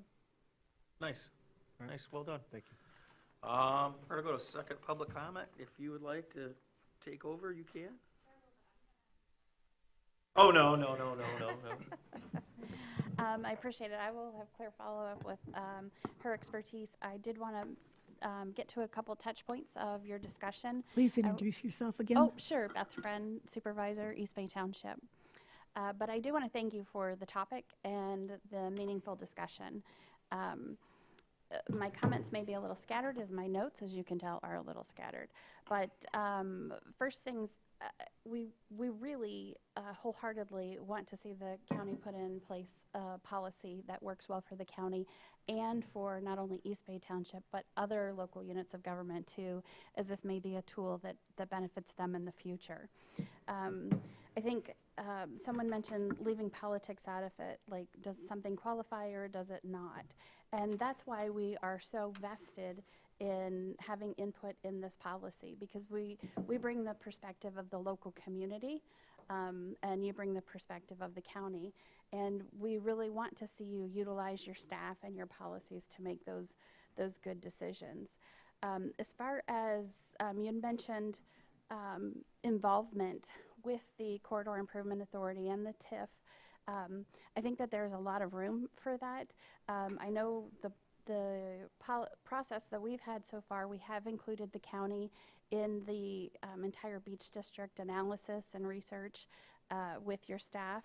And actually on our ad hoc committee or our advisory committee to the Corridor Improvement Authority, your staff, Maxwell, is on that advisory committee. So we're pretty happy about that, and we would encourage that or something like that for future TIFs that may come your way in years to come. Did want to note that the Beach District and the plan that it encompasses with the walkability is a part of our master plan. That Beach District was approved by East Bay Township to be a portion of, adjunct with and included with our master plan. So that is in there. Also wanted to mention that we have also been involving in conversations amongst supervisors, TIF districts, corridor improvement authorities, and what they mean to other local units of government. Now, I'll let them speak for themselves, but I've had very good feedback from the other township supervisors that, you know, they're like, go, you do you, and you make the best out of your community, because they're doing the same in their community, trying to make our entire area stronger. With respect to the millages, I know Bonnie would like to hear that she pays, because you're an East Bay Township resident, so I'll pick on you, 0.6778 mills. That's not all she pays. She pays about 4.7 mills, and if you'll give me just a minute or two Please of do. discretion. Please continue. She pays closer to 5 mills, because we have 4.21 that funds our emergency services, and that is police, ambulance, and fire. And we do that in collaboration and conjunction with the county, as well as we help supplement the sheriff's deputies that we have on staff in the township, and they go out into the field in the rest of the county about 20%, 25% of their time. So that we're not just sitting at 0.6778 and saying we're not going to raise anything. We're at a higher millage. I'm sorry, Bonnie, but it does go for good things. The one part where you're trying to match or do 50-50, I think what you're trying to get is the buy-in from the local community, and I support that underlying context. One of the things I might suggest thinking about is doing the 50-50 match, but maybe you premise that on only if the township commits 100% of their operational millage. So that way you don't have a township that comes in, commits a portion of theirs, and then expects you to do something higher. So the 50-50 does make a lot of sense, because there is a different scale, right, in what we do. We operate on about a $2.5 million budget, operational budget. That's pretty lean. So there is a difference in scale between the local units and the county government. Also, I wanted to let you know that our Corridor Improvement Authority in the TIF district, we don't do anything very far in East Bay Township without making sure we are on sound legal footing. So we have had the process, our documents all reviewed by our legal counsel for that. So we feel confident that we fit securely under the corridor improvement statutory guidelines. And those do also include more than dilapidated. They also include, it does for deterioration, correct, but also promoting economic growth and encouraging redevelopment through public-private partnerships. And we certainly do that. Last thing is, in looking to keep inflationary, right? This doesn't take away from what you currently get. And I think one of the commissioners made the point of what about inflation? And I think that's an excellent point, because those funds need to grow. And I think that 50-50 speaks to that, and it captures and it allows that growth within that. To separate it out from what is inflation and what is due to infrastructure assessment on new growth can be, we heard through the process through our consultants, a little taxing for assessing and for treasurers. And so that's why we've just simplified it and said, you know, let's 50-50. And it's a much easier calculation for the parties. So with that, I thank you very much, and I welcome and thrilled to have Claire Carner here to review some of the things from her planning expertise. Thank you again. Thank you.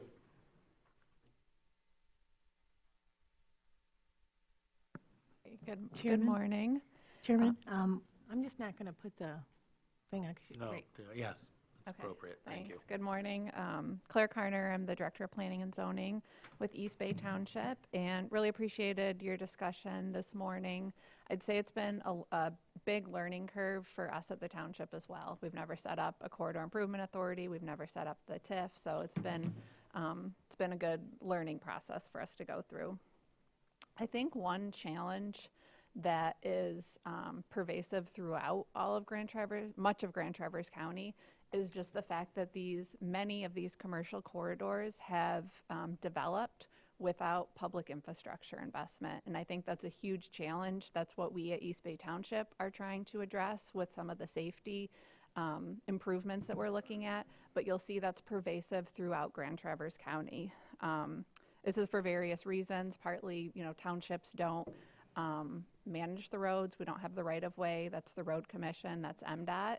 And so I think that based on the research that we've done, TIF is really the most effective tool for us to utilize regional revenue sharing to address really these huge gaps and some of the negative impacts that they have on our community members that are trying to navigate these corridors. So that's one thing that I just wanted to mention. I do want to emphasize we see TIF as really a huge opportunity for a partnership between the township and the county to really improve the county and to improve the community based on the input that we've received from the community members through the process. So it's not, and I would assume this would be similar in other communities looking to put in a corridor improvement authority or TIF.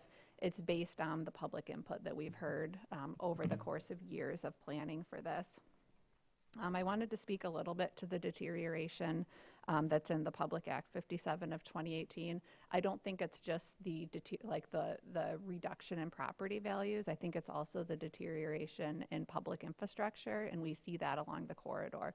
Many of these corridors, for 50 plus years haven't had the level of investment that helps drive a thriving community and promote additional investment into that corridor.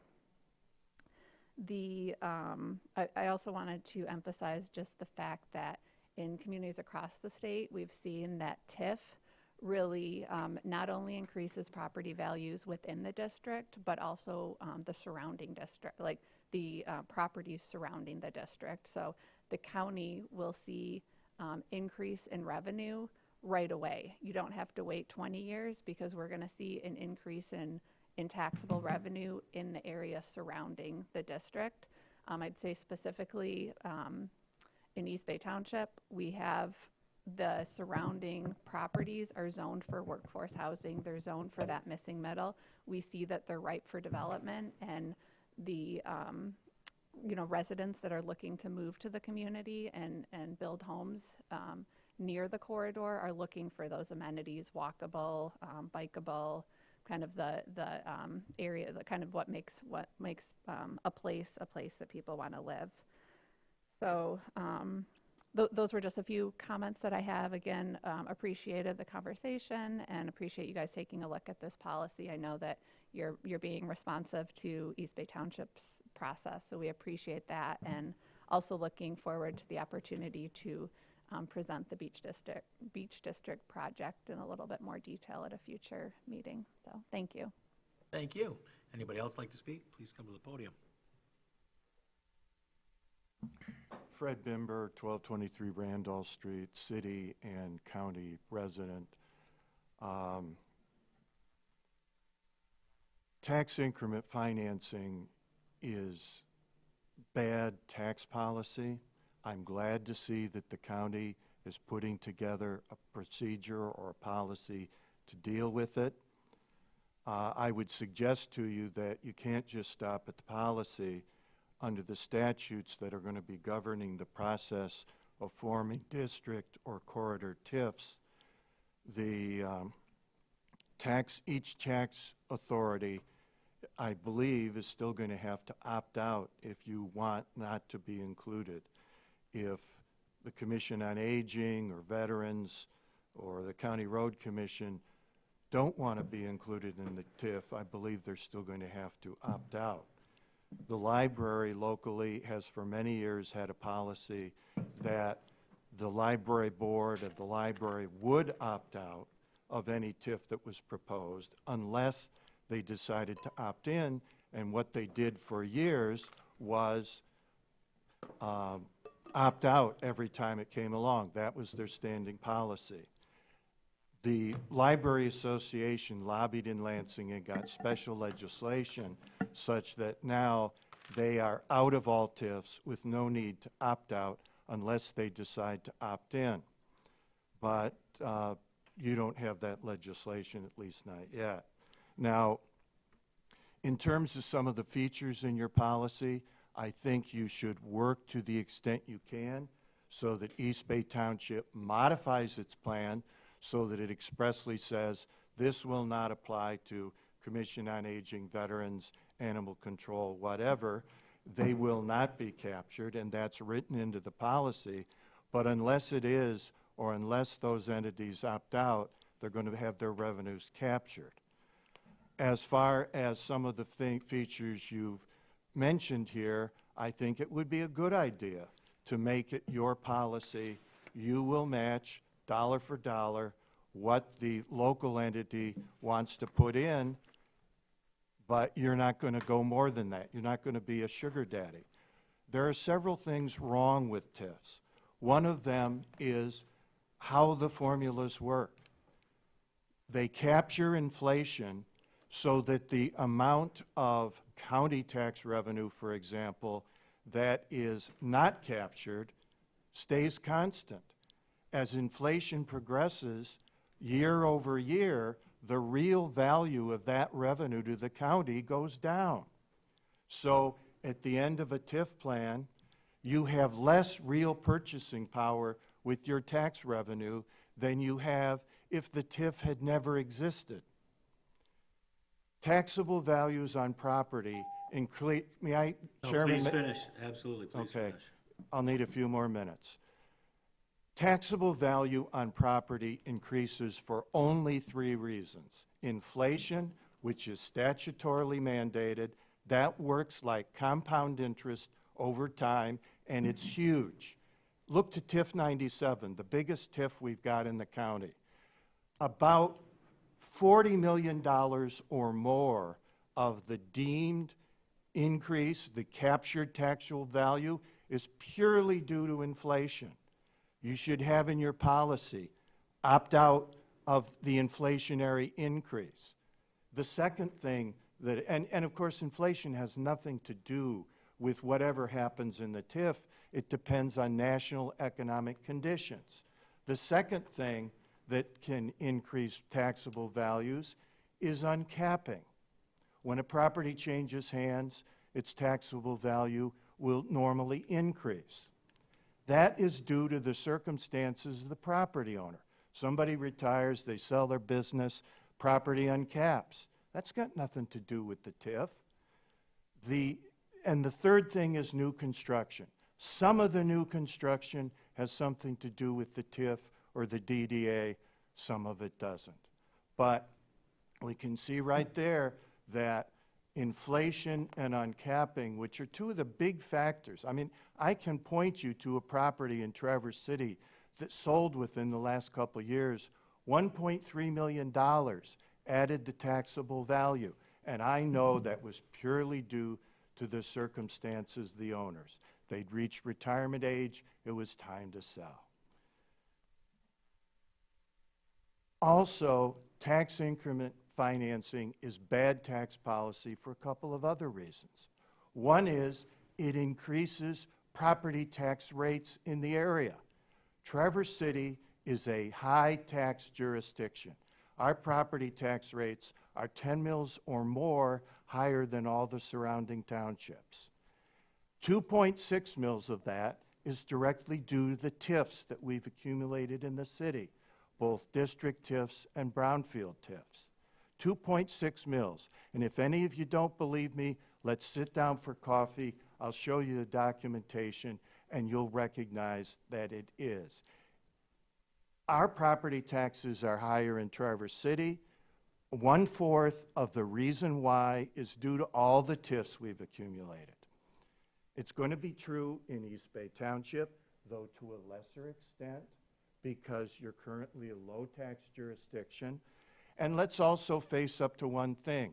Part of the property tax increase in the city, we share with the rest of the county. As a county taxpayer, right now, my county property taxes are higher somewhat due to all the TIFs in the city. And every county taxpayer has to pay that increase. They never had an opportunity for a say in it. And that's one of the things that's wrong in TIFs. If we're going to impose a tax on people, let's come through the front door, let's say what it's going to be, what it's going to be for, and vote on it. Instead, through the TIFs, the formulas are structured in such a way that it comes about silently. It comes about through inflationary increases. It comes about gradually. And people say, well, insignificant. No, it's not insignificant. 2.6 mils. Think about that. On the taxable value of your property every year, forever, until the end of the TIF. What could you do in terms of some of your financing plans for county projects if TIF 97 went away at the end of 2027 when it should? And that leads us to one of the other problems with TIFs. And this is one you should listen to very carefully because it will affect each one of you there on this commission. Tax increment financing corrupts local public officials. And the city right now, they are making as the arguments for extending TIF 97, well, we'd lose the money from the county and the money from all these other agencies, the college and so forth. People that want to be in charge of spending other people's money shouldn't be in that position. And yet that's very openly how the county faction that wants to extend TIF 97 is arguing it. We'll lose the money that we take from the county. Good, but they don't see it that way. It would be better for you. Now, let me say something here. From all I have heard and read about you over the years, Beth.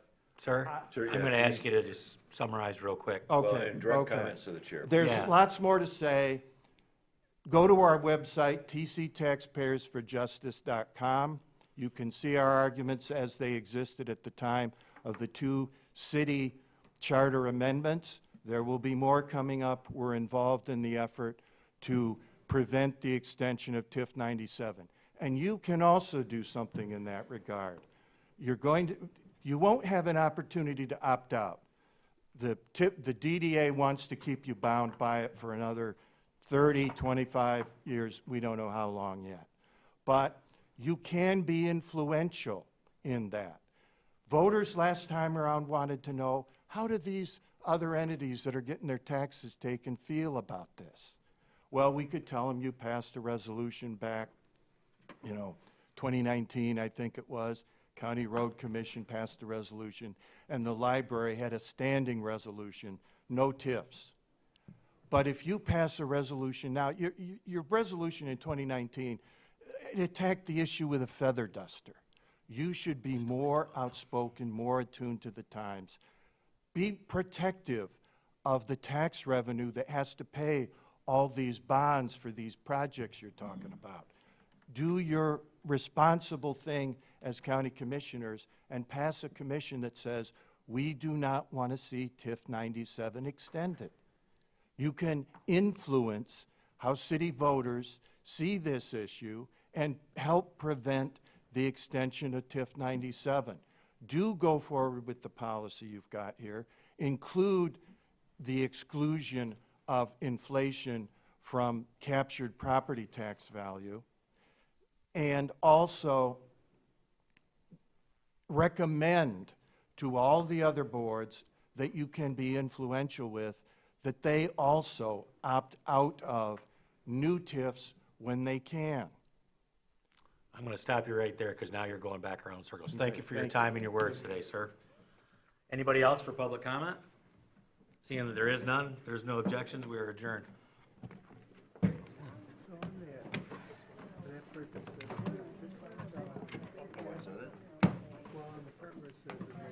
What?